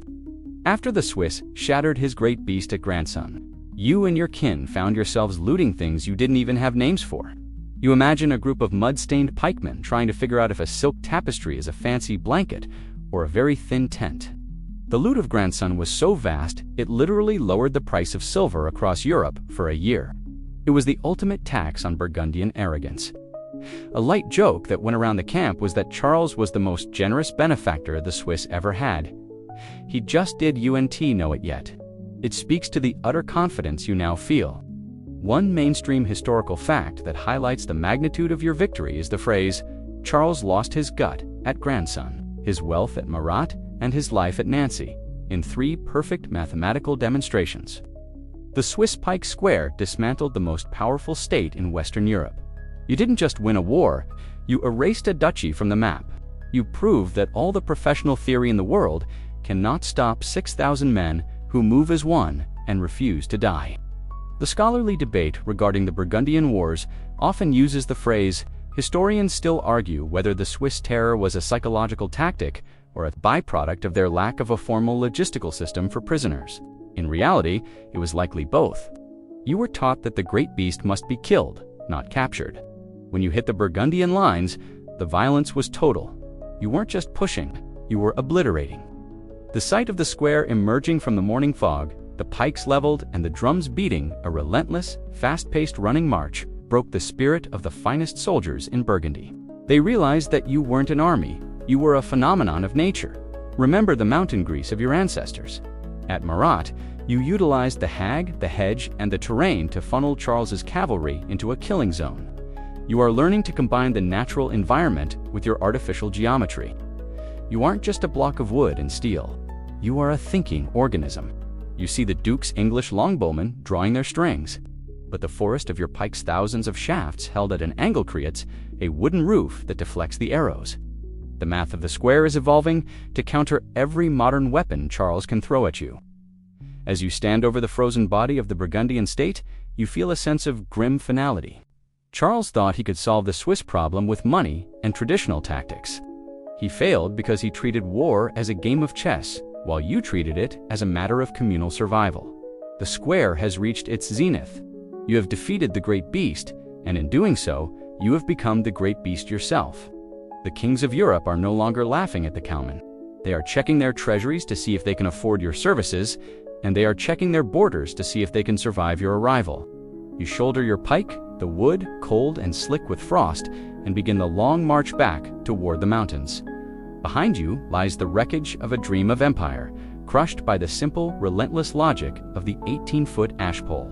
You are the masters of the field, the masters of the math, and the masters of the future. The Burgundian gold in your pouch is heavy, but the weight of your reputation is heavier. You have unlocked the past, but you have also locked the door on the era of the night forever. You are standing in the pre-dawn light on the outskirts of Grandson, and the silence is so heavy it feels like a physical weight. But then, the sound begins. It starts as a low, mournful vibration that you feel in your teeth before you hear it with your ears. It is the horns of Uruk, the massive curved alpine horns that your people have used for centuries to call cattle across the valleys. Now, they are being used to signal the beginning of a nightmare for Charles the Bold. As the deep, resonant bellow of the horns echoes off the surrounding hills, it creates an acoustic pincer effect. To the Burgundians, it sounds like the mountains themselves are groaning in anticipation of the slaughter. You feel a surge of primal energy. The horn isn't just a signal, it's a psychological anchor that ties your square to the ancient spirit of the Alps. Historians still argue whether the terrifying reputation of the Swiss terror was a deliberate propaganda campaign or simply the natural result of a high-speed infantry charge that refused to stop for anything. As you begin the advance, you realize that the math of fear is just as important as the math of the pike. When the horns blast, the square doesn't just walk, it surges forward in a running march. Imagine 3,000 men, pikes leveled, moving at a trot. The sound is a rhythmic, metallic roar. The Burgundian knights, who are used to the slow, stately pace of medieval warfare, find themselves facing a wall of steel that is closing the distance at 10 feet per second. The psychological shock is so intense that at Granson, much of the Duke's army broke and fled before you even crossed pikes with them. There is a quirky fringe tidbit about the horns of Uri. Legend says that the horns were so loud they could be heard across the lake, and that the specific frequency of the blast was designed to mimic the roar of a bull, the heraldic animal of the Uri canton. You imagine the confusion of a sophisticated Burgundian nobleman trained in the high arts of chivalry, suddenly being confronted by a sound that belongs in the prehistoric era. It is a clash of civilizations, the refined, velvet-draped world of the Duke versus the raw, elemental power of the mountaineer. The horns are your sonic pike, clearing a path through the enemy's nerves before your steel can reach their hearts. A light joke you hear passed down the line is that the horns are just the Swiss way of asking the Burgundians if they remembered to say their prayers. It's a bit of dark gallows humor, but it reflects the absolute confidence you feel. One mainstream historical fact that highlights the impact of this acoustic terror is that the Swiss often utilized the horns to coordinate multi-square maneuvers across miles of terrain, a level of strategic communication that was unheard of in the 15th century. While the Duke was sending galloping messengers who could be intercepted or lost, you were communicating at the speed of sound. You are part of a high-bandwidth army in a low-bandwidth world. The scholarly debate regarding the terror often uses the phrase. Historians still argue whether the Swiss practice of Schrecken deliberate terror was a violation of the laws of war or a necessary tactic for an army without the resources to maintain a prisoner of war infrastructure. For you, the answer is simple. You have no tents for prisoners, no chains for captives, and no patience for the games of ransom. The horns signal that the square has arrived, and the square does not negotiate. This reputation for ruthlessness is a mathematical multiplier. It means that in future battles, the enemy's morale is already at 50% before the first pike is even leveled. You are weaponizing your own notoriety. Remember the mountain grease we talked about earlier? In the cold damp of Grandson? That grease is what keeps the mechanisms of the horns from freezing and the pike heads from rusting in the mist. You see the hornimen or hornblowers polishing their instruments with the same animal fat you use for your boots. This is the ecology of the square. Every tool, from the 18-foot ash pole to the wooden horn, is part of a singular, functional system. There is no ornament here that does not serve the purpose of the push. Even the banners fluttering above you are made of heavy, weather-resistant wool, designed to be seen through the thickest smoke of the Burgundian cannons. As you reach the edge of the Burgundian camp, the horns give one final bone-chilling blast. The great beast is awake, but it is paralyzed with indecision. You see the Duke's archers fumbling with their bows, their hands shaking as the rhythmic thump-thump-thump of your boots grows louder. The geometry of the square is now a physical reality that they can no longer ignore. You are no longer just a man. You are a part of a roaring, steel-tipped landslide that has been called down from the peaks by the sound of the horn. You grip your pike, your eyes fixed on the gap between the enemy's wagons, and you prepare for the impact. The terror is not just about the killing. It's about the inevitability. When the horns of Uri blow, the world knows that the Swiss have decided the outcome of the day. You feel a grim sense of pride in that sound. It is the voice of your home, echoing across the plains of Europe. telling everyone who hears it that the mountains have come to collect their due. You take a deep breath, the cold air filling your lungs, and as the drumbeat accelerates, you realize that the math of the square is perfect. The horns are loud, and the Duke is about to find out exactly how much his great beast reputation is worth when faced with a hungry hedgehog. You are no longer a static wall of wood. You are part of a fluid, predatory machine that moves with the deceptive speed of a mountain cat. One of the greatest misconceptions about the Swiss pike square is that it was a clumsy, slow-moving block.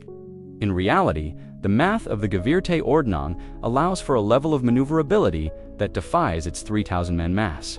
You are training in the art of the flanking maneuver, or what the captains call the echelon charge. Instead of one massive square, your army often splits into 3 distinct blocks: the Vorhat vanguard, the Gulthofen center mass, and the Nachet rear guard. You watch as these 3 squares move across the field in a staggered diagonal formation, creating a geometric sawtooth that makes it impossible for the enemy to pin you down. Historians still argue whether this predatory speed was a result of the Swiss being unencumbered by heavy plate armor, or if it was the byproduct of a specific rhythmic cadence that allowed the men to trot without tangling their 18-foot pikes. From your position in the Vorhat, you feel the difference. When the order comes to wheel, you don't just turn as individuals. The entire square pivots on a single corner point, like a massive door on a hinge. This allows the square to suddenly present a wall of pikes to an enemy who thought they were attacking your vulnerable side. You aren't just reacting to the enemy's movements, you are calculating them into a corner. By the time the Burgundian cavalry realizes you've shifted your frontage, they are already galloping into a diagonal of steel they didn't anticipate. There is a quirky fringe tidbit about the Swiss trot. It was said that the veterans could carry a full cup of wine while moving at this pace without spilling a drop. Not because they were delicate, but because their footfalls were so perfectly synchronized with the drum that the vibration was neutralized. You imagine 3,000 men moving with the smoothness of a single shadow across the grass. It is a terrifying sight for an opponent. Most infantry of this era shuffled or lumbered. You, however, flow. This mobility allows you to perform the pincer math. While the vanguard engages the enemy's front, the center mass wheels around to strike the flank. You are turning a linear battle into a 3-dimensional trap.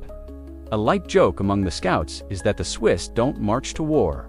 They just relocate the mountain until it's sitting on top of the enemy's camp. It highlights the sheer inevitability of your movement. One mainstream historical fact that underscores this maneuverability is the Battle of Nancy, where the Swiss squares moved through deep snow and over broken terrain with such speed that they completely outflanked Charles the Bold's modern defensive lines before his scouts even saw them. You are learning that the hedgehog isn't just a defensive animal. It can roll, and when it rolls, it crushes everything in its path. The scholarly debate regarding these maneuvers often uses the phrase. Historians still argue whether the Swiss utilized vocal geometry-specific choral shouts that signaled complex turns to supplement the drums in low-visibility conditions. In the fog of a winter morning, you hear the harst rising from the center of the square.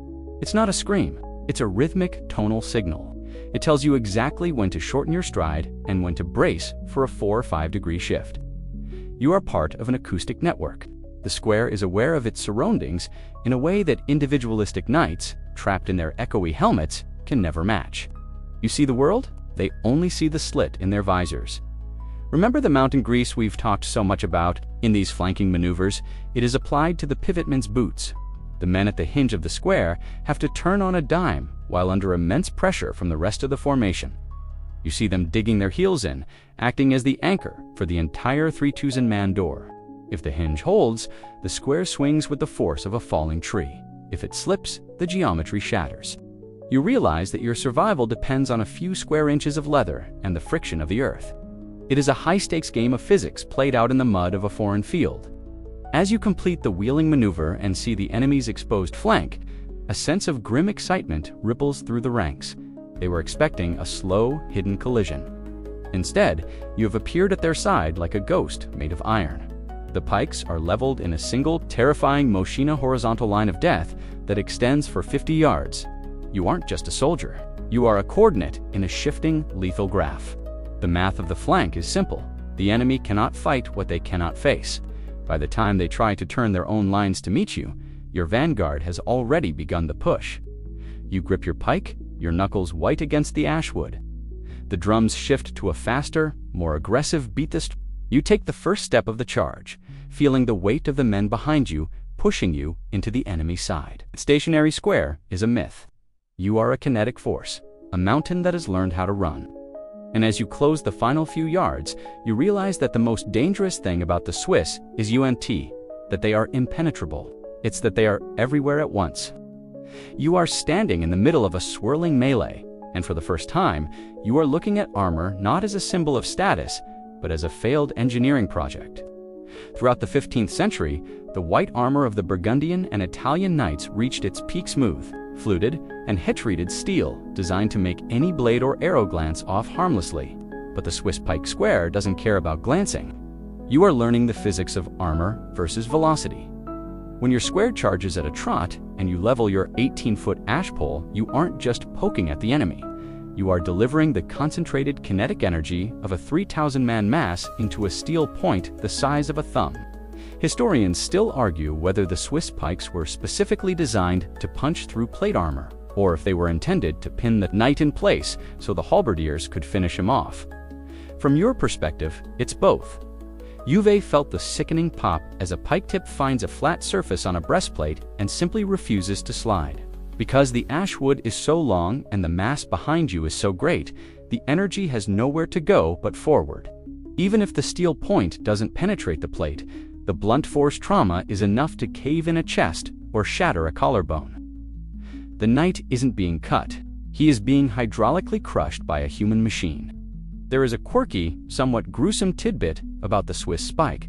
Some pike heads were forged with a square section, specifically designed to act like a modern armor-piercing sabot.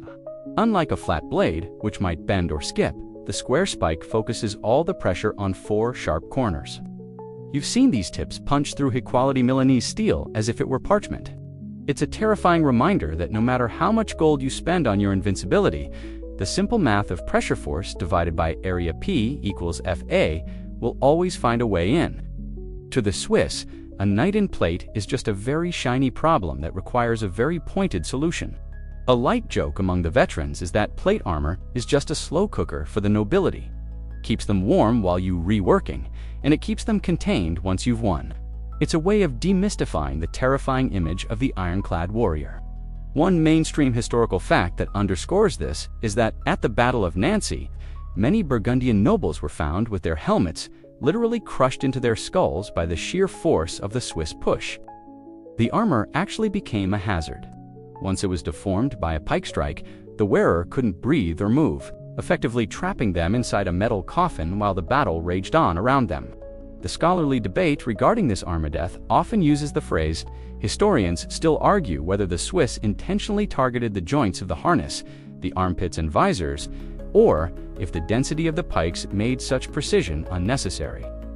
In your experience, precision is for fencers. In the square, you simply flood the enemy with points. If you have 5 pikes hitting a single knight at once, one of them is bound to find a gap or a weak spot. You are a practitioner of saturated lethality. You don't need to be a master marksman when you are a part of a horizontal forest. Remember the mountain grease we've talked so much about in the context of armor. The grease is on the knight. Many nobles would oil their plate to help weapons slide off. But you've learned a countermath, the binding. If you hit a knight with your pike, you don't always try to kill him instantly. You use the length of the pole to push him back, keeping him at a distance where his sword is useless. You are using the pike as a lever. L1, L2 equals F2, F1. Because your lever is 18 feet long and his sword is 3, you can control his movement with a fraction of the effort. You are a mountain physicist, and the knight is just a weight you are moving across the field. As the Burgundian vanguard attempts to close the distance, you feel the familiar vibration of the ashwood. You see a knight in magnificent gilded armor, a man who probably spent more on his helmet than your village makes in a decade charging toward your rank. You level your pike, plant your feet, and wait for the intersection of your wood and his steel. There is no clashing of swords, no poetic dialogue. There is only the thud of impact and the screech of metal being forced past its breaking point. The knight's invincibility vanishes in a spray of splintered wood and bent iron. You are the great equalizer. The square has proven that wealth cannot buy safety from geometry. As you step forward, moving over the fallen, you do. Uneven look down at the masterpieces of the armorer. SR2 are treading into the mud. They are just scrap metal now. You grip your pike, feeling the raw, unpolished power of the ashwood in your hands. The era of the armored hero is over, replaced by the era of the calculated mass. You take a breath of the cold, metallic-smelling air and prepare for the next line of steel. The math is on your side, and the math doesn't care how much your armor shines. You are now standing in the very heart of the formation, the Gulthaufen, the center of force. If the outer ranks of the square are the teeth and the pikes are the skin, this is the vital organs of the beast. Here, the air is thick with the smell of sweat and the deafening rhythmic thunder of the drums. You are surrounded by the elite halberdiers, the messengers, and the captains who carry the heavy cantonal banners. While the men on the periphery are focused on the math of the reach, you are focused on the math of the reserve. You are the weight that gives the square its momentum. When the front ranks meet an obstacle they cannot pierce, or when the enemy's line finally cracks. It is the job of the Gulthaufen to pour out like a burst of pressurized steam and finish the work of total destruction. Historians still argue whether the Gulthaufen was a purely tactical necessity for protecting the banners, or if it served as a psychological pressure cooker that kept the outer ranks from retreating. From your perspective, it's a terrifyingly efficient command center. In the center, you have a 360-degree view of the forest of pikes surrounding you. You see the banners, swaying the bull of Uri, the bear of Bern acting as visual anchors for thousands of men. If a banner dips, the square knows where the pressure is greatest and instinctively leans into that coordinate. You are part of a massive organic feedback loop. The center doesn't just hold, it directs the push through sheer physical density. There is a quirky, somewhat grim tidbit about the center of the square. It was often where the lost souls or the forlorn hope were stationed before being sent to the front. But more interestingly, it was also the location of the blood judge's men, whose only job was to ensure that no one in the middle ranks turned tail. In the chaos of Nancy or Marat, the center was the most disciplined place on earth. You imagine the contrast. Outside, a whirlwind of screaming horses and clashing steel. Inside, a quiet professional focus on the drumbeat and the verticality of the banners. It's like being in the eye of a hurricane made of ashwood and iron. A light joke among the halberdiers in the center is that they are the only people in the army who get to see the scenery of the battle, mostly because they are tall enough to see over the heads of the crouching front ranks. It's a bit of bravado to mask the tension of waiting. One mainstream historical fact that highlights the importance of this inner core is that if the Gulthaufen was broken, the army was considered dead. The pikes could be replaced, but the banners and the captains were the soul of the canton. Because of this, the center was often packed with Doppelsöldner wearing the heaviest plate armor available to the Swiss, acting as a final steel-clad insurance policy should the pike wall ever be breached. The scholarly debate regarding the Gulthaufen often uses the phrase, historians still argue whether the internal density was high enough to cause crush asphyxiation among the Swiss themselves during a protracted push. In the heat of the Burgundian Wars, you felt that pressure. It's a terrifying realization that your own friend's weight could be as deadly as an enemy's sword.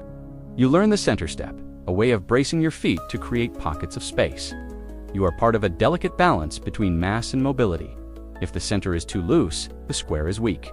If it's too tight, it's a tomb. You are the fine-tuning of the machine.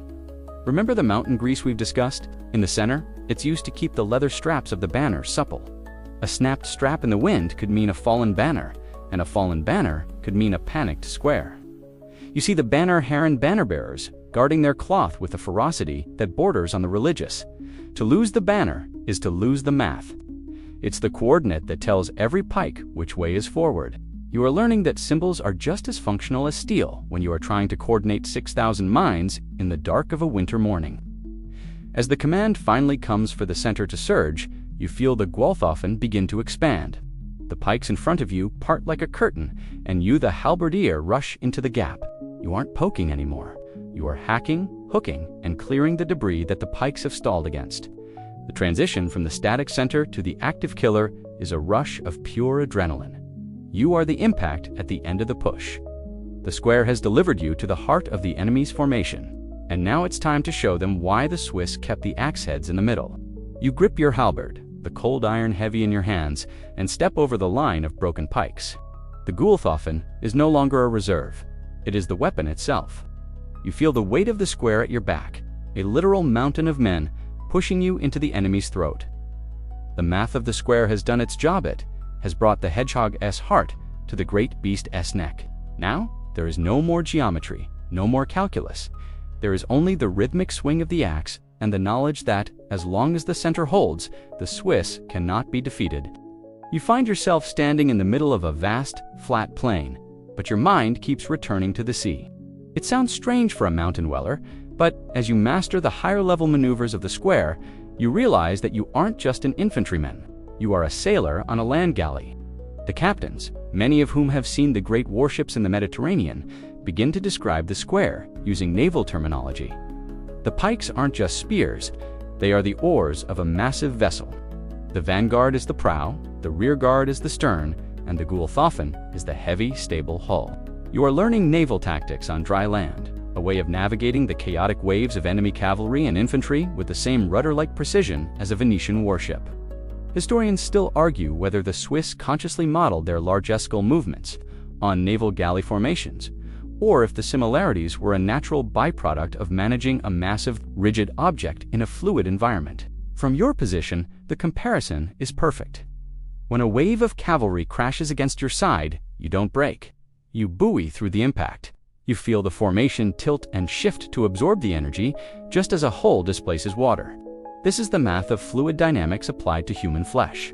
You are learning to tack against the wind of enemy arrows and steer the 30,000-man mass around obstacles. You aren't just walking, you are sailing into the heart of the enemy's fleet. There is a quirky, somewhat bizarre tidbit about the Swiss Navy of the land.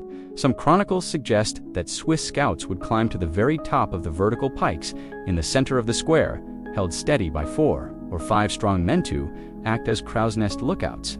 Imagine being 40 feet in the air, perched on a wobbling ash pole, looking out over the smoke of battle to see where the enemy's currents are shifting. It's a literal high-wire act that turns the square into a mobile observation tower. It reinforces the idea that the square is a self-contained ecosystem, a vessel that carries everything it needs to survive the storm of war. A light joke you share with the man next to you is that you. Glad you do. You'd have to worry about seasickness, though the sway of 3,000 pikes can sometimes make the horizon look a bit unsteady. It's a way to handle the surreal nature of moving in such a massive, synchronized block. One mainstream historical fact that underscores this naval analogy is that the Swiss often used signal flags from the center of the square, much like a flagship in a fleet, to communicate with other squares miles away.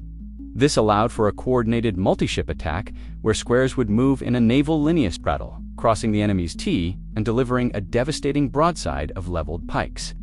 The scholarly debate regarding this land navigation often uses the phrase. Historians still argue whether the Swiss Gewirtordnung was the primary inspiration for the Spanish tercio's own ship-like organization in the following century. You can see the DNA of the future in your movements. You are part of the first modular army. If one ship's square is damaged, the others can continue the mission. You are no longer a disorganized mob. You are a disciplined flotilla. This naval mindset allows you to maintain your shape even when the ground beneath you is a slurry of mud and blood that behaves more like water than earth. Remember the mountain grease we've discussed. On your land galley, it is the lubricant for the oars. You see the men in the ranks adjusting the angle of their pikes in response to the wind of the battle. If the enemy cavalry is moving fast on the starboard side, the oars on that side drop into a defensive brace in one smooth, rhythmic motion. The coordination is beautiful and terrifying. You are a part of a machine that has turned the chaos of the battlefield into a governed nautical exercise. You don't fear the waves of the enemy. You trust in the displacement of the square. As you look out across the field, you see the Burgundian or French lines as a shoreline that you are about to ram. The drums in the center are the beat of the rowing master, keeping your strokes steps in perfect time. You feel the momentum building. A 3,000-man square doesn't just hit a line. It beaches itself on the enemy, surging forward until the opposition is buried under the hull. This is the ultimate expression of Swiss power, the ability to turn the open, unpredictable plain into a controlled environment where your math is the only law that matters. You grip your pike, feeling the vessel beneath your feet tremble as the rowing master increases the cadence. The Harst rises from the ranks like a spray of sea foam. You are no longer a farmer or a villager. You are a mariner of the mountains, navigating the blood-red waters of the 15th century. The shore is close, the ram is leveled, and the math of the land galley is about to prove that even on the flattest plain, the Swiss are the ones who control the tide. You take a final deep breath of the air, tasting the salt of sweat and the iron of the upcoming collision. You are standing on the banks of the Somme, and the air smells of expensive wine and diplomatic wax. The great beast, Charles the Bold, is a memory, and in his place stands King Louis XI of France, the universal spider. Louis is a man who prefers a pen to a sword, and he has looked at the mathematical destruction of Burgundy and reached a very logical conclusion. It is much cheaper to put the Swiss on his payroll than to have them on his doorstep. This is the French Connection, a moment where the Swiss Pike Square officially becomes the gold standard of European power. You are no longer just a rebel or a mercenary for hire. You are the backbone of the French Royal Army. Louis doesn't just hire you, he studies you. He builds the grand ordinances around your geometry, ensuring that the French infantry learns to walk, breathe, and kill with the Swiss cadence. Historians still argue whether King Louis XI's obsession with the Swiss was a brilliant strategic move that modernized France or a desperate addiction that drained the French treasury for decades. From your perspective in the ranks, the relationship is one of mutual cold-blooded utility. You provide the impenetrable wall, and Louis provides the ever-flowing gold. This partnership evolves the square. With French backing, your equipment becomes even more refined. You see the arrival of better steel from the French forges and a more organized system of quartermasters who ensure that the square never has to worry about the math of hunger again. You are the professional elite, the king's hammer, used to smash the last remnants of rebellious feudalism within the French borders. There is a quirky, somewhat ironic tidbit about this era. King Louis was so paranoid about being assassinated that he insisted on being surrounded by a personal guard of Swiss pikemen even when he was in his private chambers. Imagine standing in a lavish, silk-draped bedroom holding an 18-foot ash pole while a king sleeps 3 feet away. It's the ultimate juxtaposition of Alpine ruggedness and Valois decadence. You are the mountain fence protecting the most civilized man in Europe. It reinforces the idea that the square is a modular fortress. It doesn't matter if it's on a battlefield or in a palace hallway. The geometry of protection remains the same. A light joke among your comrades is that the French language has more words for sauce than the Swiss have for war. But the French gold all speaks the same dialect. You've noticed that while the French nobility still clings to their heavy cavalry traditions, they now treat the Swiss square with a level of reverence that borders on fear. One mainstream historical fact that highlights this evolution is that Louis XI actually disbanded much of his own native infantry to make room for the Swiss. He didn't trust his own peasants to hold a line, but he trusted the math of the mountains. This created a permanent Swiss presence in the heart of France, a cultural and military infection that would last for 300 years. The scholarly debate regarding the French evolution often uses the phrase, historians still argue whether the Swiss influence led to the infantry revolution or if they merely provided a temporary template that was later surpassed by gunpowder. In this moment, however, you are the peak. You see the first French bandas trying to mimic your trot and your push. They look like children playing with their father's tools. They haven't spent centuries in the thin air of the Alps learning the communal pulse. You realize that while you can sell a king your pikes, you cannot sell him the spirit of the Géminde. The square is more than just wood and iron. It is a social contract that the French can only ever rent, never own. Remember the mountain grease we've discussed so often? In the service of the French, it is replaced by gunpowder residue. You are starting to see small groups of arquebusiers, early musketeers, being integrated into the corners of your square. The French realize that while the pikes provide the wall, the guns can provide the sting. This is the beginning of the pike and shot era. You watch as the math of the square expands to include the reloading time of a matchlock. You are no longer just a physical barrier. You are a defensive platform for the next generation of lethality. The square is evolving from a hedgehog into a fortress with cannons. As you march through the gates of a surrendered French city, you feel the weight of your new status. You are the arbiters of the monarchy. The people look at you with a mixture of awe and resentment. You are the outsiders who keep their king on his throne.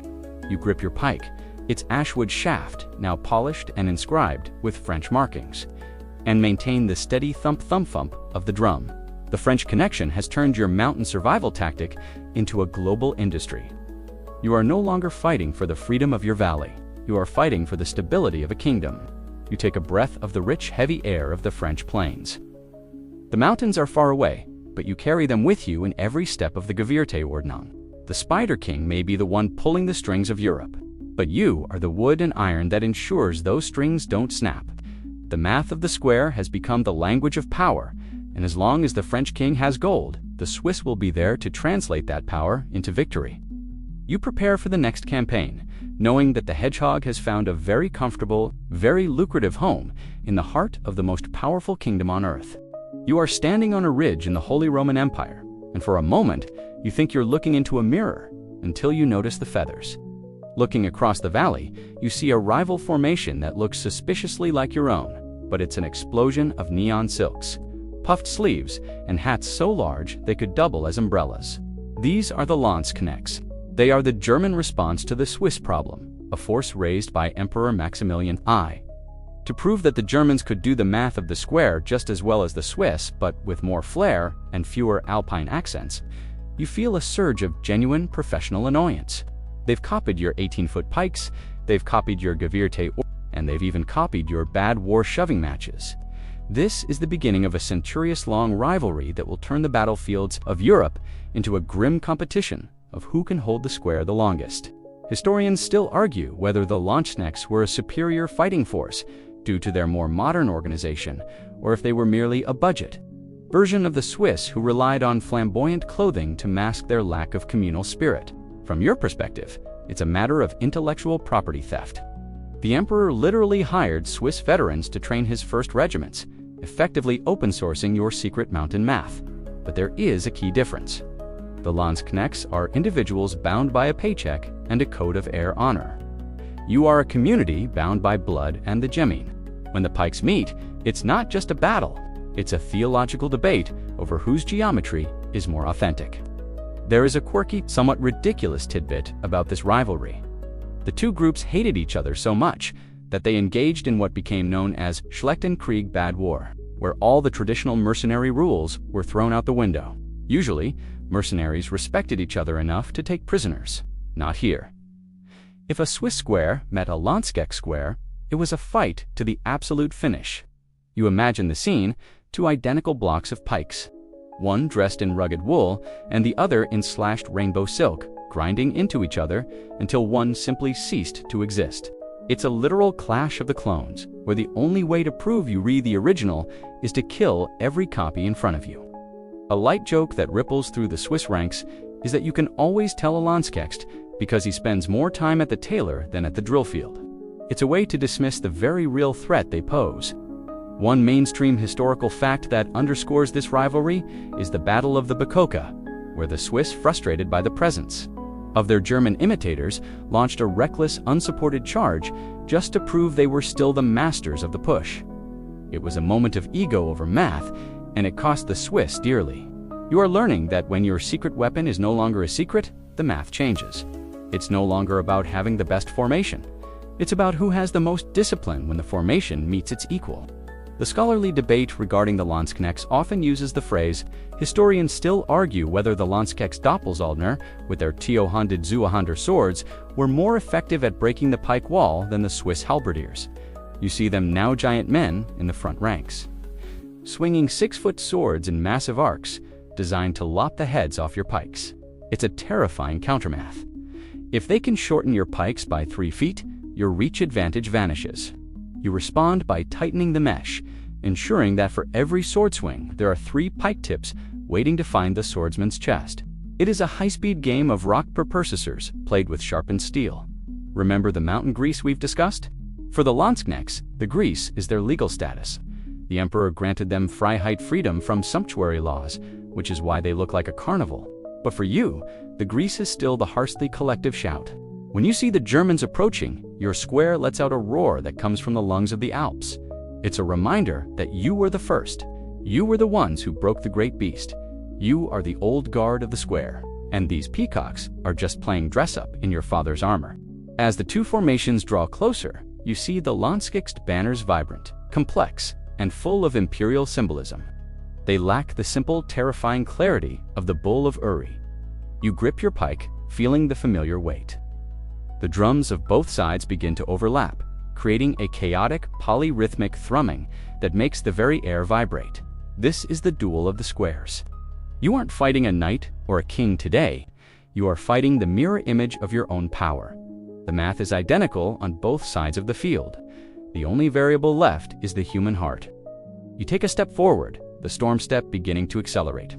The pikes of the Germans level in a single, fluid motion that perfectly mimics your own.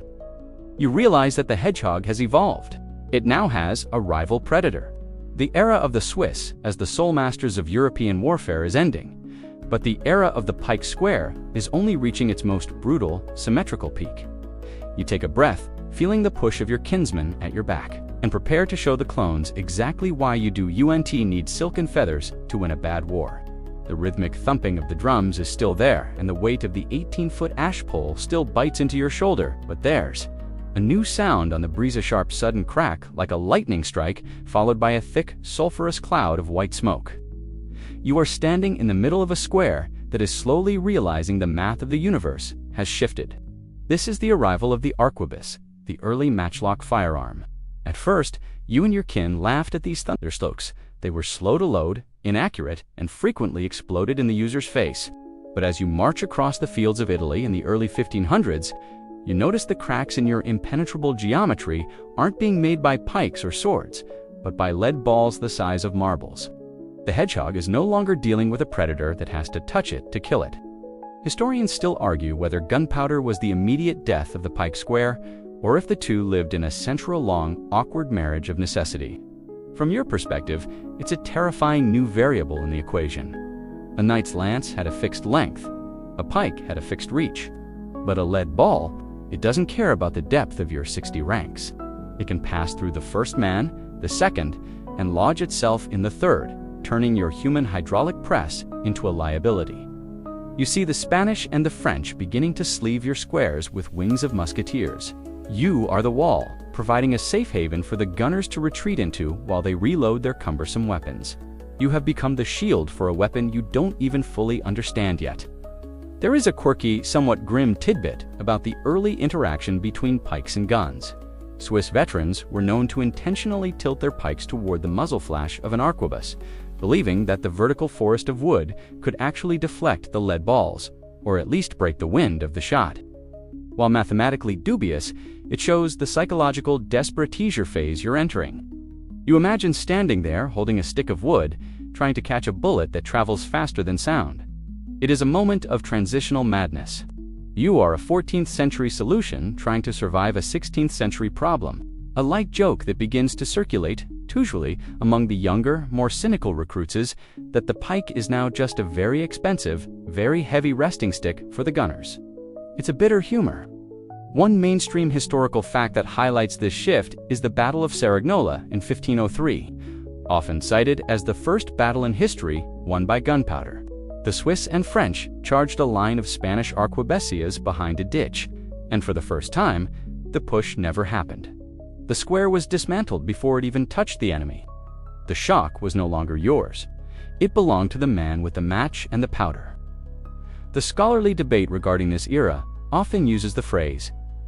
Historians still argue whether the Swiss failed to adapt to gunpowder because of cultural conservatism, or if their social structure, the Geminind, was too rigid to accept the individualistic nature of the marksman. To be a pikeman is to be a part of a mass. To be a gunner is to be a specialist. You feel the tension in the ranks.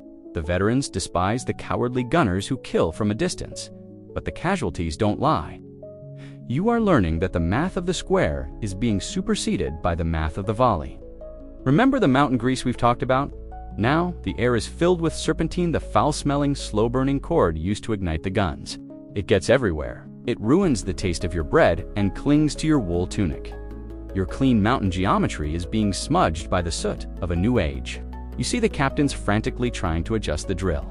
They are adding countermarches where ranks of gunners rotate to the front to fire and then cycle to the back to reload. It looks like the Gewirte Ordnung, but the intent has changed. You are no longer the primary killer. You are the fortress that allows the killers to do their work. As you stand in the center of the square, watching the smoke drift over the field, you feel a sense of encroaching obsolescence. The pikes are still leveled and the drums are still beating, but the hedgehog feels exposed. You look at the 18-foot ash pole in your hands. It feels more like a relic than a weapon. The calculus of the reach is irrelevant when the enemy is 100 yards away. You are part of the Great Transition, the bridge between the age of wood and the age of chemical energy. You grip your pike tighter as the command to advance is given. The drums are slower now, more cautious. You are moving into a world of ballistics and trajectories. You take a step forward, the thump-thump of your boots sounding strangely hollow against the crack of the guns. The square is still your home, and the man next to you is still your brother. But the math of the mountains is struggling to find a solution for the logic of the lead. You prepare for the impact, knowing that this time the enemy might not even wait for you to arrive. The year is 1515, and you are standing on the fields of Marignano, just outside Milan. The air is thick, not just with the humidity of the Lombardy plains, but with a sense of impending finality. For 2 centuries, the Swiss have been the undisputed masters of the European battlefield, but today, you are facing a French army led by young King Francis I, who has decided to solve the Swiss problem once and for all with a combination of high-tech artillery and sheer stubborn mass. This is often called the Battle of the Giants, and for you, it is the moment the mathematical perfection of the Pike Square finally hits its limit. You are no longer fighting knights who break and run. You are fighting a modernized war machine that refuses to acknowledge your impenetrability. Historians still argue whether Marignano was the definitive end of Swiss military supremacy, or if it was merely the first time the Swiss met an opponent who was willing to suffer the same bad war casualties as they were. You spend the first day of the battle in a state of constant high-velocity push. You charge the French cannons, taking hundreds of casualties from grape shot, yet you still manage to reach the guns and silence them. But then, something happens that hasn't happened in 200 years. The enemy doesn't shatter. The French, Black Band's German Landsgext mercenaries meet your square with their own pikes and hold the line. It is a grueling 24-hour marathon of slaughter. You are learning that when 2 identical shapes meet with equal determination, the math doesn't result in a victory. It results in an abyss. There is a quirky, somewhat tragic tidbit about the night between the 2 days of fighting. The 2 armies were so entangled and exhausted that soldiers from both sides reportedly slept just yards away from each other, in the dark, too tired to even lift a dagger. You imagine lying in the mud, hearing the breathing of the Landsgext you were trying to kill an hour ago. The terror has been replaced by a mutual, hollow exhaustion. In the morning, the French king personally led a cavalry charge, not a traditional, reckless one, but a coordinated strike supported by his remaining cannons. The Giants' battle proves that the square is a victim of its own success. Everyone has learned how you move, and everyone has built a countermeasure. A light joke among the surviving veterans, though it's more of a grim observation, is that at Marignano, the Swiss finally found a mountain they couldn't climb. A mountain made of their own dead. One mainstream historical fact that highlights the impact of this defeat is that it led directly to the perpetual peace between France and the Swiss cantons. After losing nearly half of your effective fighting force in 2 days, the Swiss leadership realized that the era of being the arbiters of Europe through raw pike power was over. The math of the square had encountered a variable it could unbalance: the industrialization of the kill zone. The scholarly debate regarding Marignano often uses the phrase. Historians still argue whether the Swiss lost because of a lack of cavalry support, or if the Pike Square had simply reached its physical point of diminishing returns. From your position in the blood-stained grass, it feels like the latter. You leveled your pike, you marched to the drum, you gave the harst, and yet the French were still there. The psychological shock of the Swiss was broken. When the enemy no longer fears the hedgehog is just a slow-moving target. You realize that your absolute neutrality, which would define your nation for centuries to come, was born here, in the smoke and failure of a Milanese field. Remember the mountain grease we've discussed since the beginning? At Marignano, it was dried up by the heat of the cannons. You see the banners of the Cantonzuri Schwyz, Unter Valdontorn, and Dusty. For the first time, you are marching away from a field without the Reisbucht loot of a victor. The Gewirrte Ordnung is still intact as you retreat, proving your discipline is as strong as ever, but the aura of invincibility is gone. You are no longer the great beast of the battlefield. You are a professional elite that has been reminded of its mortality. As you trek back toward the Alpine passes, the drums beat a slower, more somber cadence. You look at the 18-foot ash pole in your hand. It is notched, splintered, and stained with the blood of men who looked and fought exactly like you. The math of the square didn't fail. Persate functioned perfectly. But the world simply grew larger than the square could encompass. You are part of the last generation to believe that a forest of wood could stop the progress of a king's ambition. You take a final look back at the Italian plains before the mountains swallow the horizon. Marignano was the end of innocence for the Swiss military. You have unlocked the past, you have dominated the present. But at Marignano you saw the future, and it was a world where a man with a pike was no longer the master of his own destiny. You gripped the ashwood one last time, feeling the familiar calluses on your palms, and prepare to return to a home that will soon choose a path of peace over the lucrative, bloody geometry of the square. You are standing in a world that has moved on, yet everywhere you look, the ghost of the square remains. The year is 1527, and while the massive, independent Hofen that once terrorized dukes have faded into the annals of history, a new, more refined lineage has emerged. You are now part of the Swiss Guard. You aren't just a mercenary anymore. You are a symbol of absolute, unshakable loyalty. Whether you are guarding the French king in the Louvre or the Pope in the Vatican, the world has decided that the math of the square may have been superseded on the battlefield. But the math of the heart, the discipline, and communal bond of the Swiss soldiers, still the most reliable currency in Europe. You stand at your post, the 18-foot pike, replaced by a ceremonial halberd. But the way you plant your feet and the way you scan the horizon is a direct inheritance from your ancestors at Morgarten. Historians still argue whether the transition of the Swiss from battlefield masters to ceremonial guards was a graceful retirement or a slow decline into a living museum. To you, it feels like a distillation. The impenetrable wall of the Pike Square has been compressed into the personal protection of the highest authorities on earth. You are the legacy of the Guard. When the sack of Rome occurred in 1527, your comrades proved that the math of the square still applied to sacrifice. 118 Swiss guards stood against an army of thousands to allow the Pope to escape. Only 42 survived. They didn't survive because they had better guns. They survived or died because they refused to break the mesh. You realize that the square wasn't just a tactic, it was a character trait. There is a quirky, somewhat colorful tidbit about your new life: the uniforms. People often look at the bright blue, red, and yellow stripes of the Vatican Swiss Guard and assume they were designed by Michelangelo or inspired by a circus. In reality, they are a stylized version of the slashed clothing your rice-loafer ancestors wore to show off their loot and their defiance of sumptuary laws. Every time you button your doublet, you are wearing a piece of 15th century rebellion. You are a walking history book, a geometric legacy dressed in the colors of the Medici. It is a strange fate for a mountain peasant to become the most photographed relic in the world, but you carry the weight. With the same stoicism your grandfather used to carry an ashwood pole. A light joke among the modern guards is that you are the only soldiers in the world who can be defeated by a tourist with a camera, but not by a mob with a battering ram. It's a way to acknowledge the strange, performative nature of your current role. One mainstream historical fact that underscores your enduring legacy is that the Swiss Guard is the oldest active military unit in continuous service. While empires have risen and fallen, and the pike has been replaced by the assault rifle, which you still keep tucked away in the armory. Just in case, the core identity remains. You are the hedgehog in a world of wolves, providing a quiet, geometric no to anyone who would threaten the sanctuary you protect. The scholarly debate regarding the Swiss Guard legacy often uses the phrase, historians still argue whether the Swiss military tradition's shift toward neutrality was a pragmatic reaction to the slaughter of Marignano, or a deeper philosophical realization of the futility of offensive warfare. From your vantage point in the Vatican, it seems like both. You have seen what happens when the square is used to build empires, eventually shatters.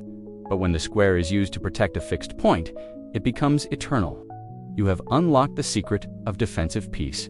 By being the most terrifying defensive force on Earth, you have earned the right to never have to attack anyone ever again. Remember the mountain grease from the very beginning? Now, You use a fine industrial oil to keep the mechanism of your halberd's head polished. The tools have become cleaner, but the physics of the anchor hasn't changed. You still practice the low brace and the high port. You still listen for a signal now, a radio call rather than a horn, and you still move with the synchronized cadence of the drum. You are the DNA of the modern professional soldier. Every time a modern infantry unit forms a perimeter or moves in a squad, they are using a tiny modular version of the Gewirte-Ordnung. You are the ancestor of the modern mesh. As you stand at the bronze door, watching the sun set over St. Peter's Square, you feel a deep connection to the muddy fields of Sempic and Grandson. The math of the square has been refined into a culture of absolute reliability. You aren't just a man in a colorful suit. You are the end result of centuries of mathematical survival. You have traded the shock for the stance. You are the guardian of the past and the insurance of the present. You grip the shaft of your halberd, the wood cool and familiar. The tourists see a costume. You see a fortress. The legacy of the Guard is the final chapter in the story of how a group of mountain peasants used geometry to rewrite the rules of power. You have survived the knights, the cannons, and the rival mercenaries. You have found the one thing the square was always meant to do: to stand still, to be impenetrable, and to ensure that the peace you have earned is never broken by the chaos of the world outside. You stand now on the shores of Lake Lucerne, the jagged peaks of the Uri Alps reflecting in the still crystal clear water. The year is no longer a date on a medieval calendar. It is the present. The clatter of the 18-foot pike and the rhythmic thunder of the drum have faded into the quiet hum of a modern, peaceful nation. You are looking at the geometry of modern peace, the final result of the mathematical journey that began with a desperate peasant clutching a wooden pole. Switzerland is now a name synonymous with neutrality, banking, and precision. Yet you realize that this peaceful stability is not an accident of geography, is the direct descendant of the Pike Square. The same rigid discipline and collective resolve that once made you the most feared soldier in Europe now makes your people the most stable society on Earth. Historians still argue whether Swiss neutrality was a forced strategic retreat following the bloodbath of Marignano, or if it was a profound, early realization that the square's greatest power was not in the attack but in the refusal to be moved. From your perspective, as you walk the streets of a modern Swiss town, you see the hedgehog everywhere. You see it in the way the country is organized into decentralized cantons, just like the old Hofen units.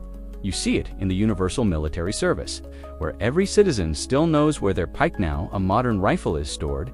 The math hasn't changed. It has simply been repurposed. The impenetrable wall is no longer made of ash wood. It is made of policy, diplomacy, and a defensive infrastructure that turns the entire country into a geometric fortress. There is a quirky, somewhat hidden tidbit about the modern Swiss landscape.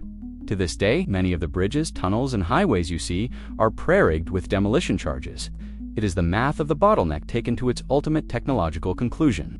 Just as your ancestors at Morgarten used the terrain to trap the great beast, the modern Swiss have calculated exactly how to delete their own infrastructure to stall an invader. You imagine a 14th century captain looking at a modern Swiss bridge and nodding in approval. The geometry of the trap is exactly the same. It is a quiet, terrifying reminder that the hedgehog hasn't gone away. It has just learned to hide in the architecture of the 21st century. A light joke among modern Swiss citizens is that they aren't neutral because they love everyone, but because they have the most efficient do not disturb sign in history. It's a way to acknowledge that peace is something you have to be strong enough to maintain. One mainstream historical fact that underscores this is that Switzerland has been in a state of war since 1815. For over 200 years, the square has held, while the rest of the world tore itself apart in 20th century conflicts. The Swiss borders remained an impenetrable thicket. The calculus of the Pike Square proved that if you make the cost of entry high enough, the world will eventually decide to walk around you. The scholarly debate regarding neutrality as a weapon often uses the phrase. Historians still argue whether Switzerland's peace was a moral choice or a cold, mathematical calculation of survival in an age of giants. You look up at the mountains, those ancient architects of your culture. You realize that the Pike Square was the bridge between the chaos of the Middle Ages and the order of the modern age. It taught the world that a community, when bound together by discipline and geometry, can withstand the most powerful tanks and beasts of its time. You have moved from unlocking the past to securing the future, all because your ancestors decided to stand their ground with a piece of ash wood. Remember the mountain grease we've talked about since the beginning? Now, it is the lubricant for the world's most precise watches and the gears of a global economy. The precision of the square has become the precision of the Swiss brand. You feel a sense of profound closure. The violence of the past was the price paid for the stillness of the present. You are the hedgehog at rest, the land galley at anchor. The math is complete. The equation has been solved. The result is a nation that stands as a silent monument to what happens when you refuse to break the mesh. As the sun dips behind the Eiger, casting a long geometric shadow across the valley, you feel a deep sense of calm. The journey is over. You have seen the knights fall, the kings pay their dues, and the pikes retire into the shadows of the Vatican and the museum. You take a final breath of the cool alpine air, the same air that filled the lungs of the men at Sempak and Grandson. The square is still there, invisible but absolute, protecting the peace you have worked so hard to build. You are home. The drumming has slowed to a heartbeat now, soft and steady. Let the image of those long ashwood pikes fade into the vertical lines of the forest. The shouting of the harst is replaced by the gentle rustle of the wind through the pines. You are safe, tucked away in the heart of the mountains where the math of the world can no longer reach you. Feel the weight of the day lifting, as if you are finally setting down that 18-foot pole after a long, successful march. The ground beneath you is firm, the air is cool, and the hedgehog is finally asleep. Sleep now, knowing that the square holds, the borders are secure, and the geometry of your rest is perfect.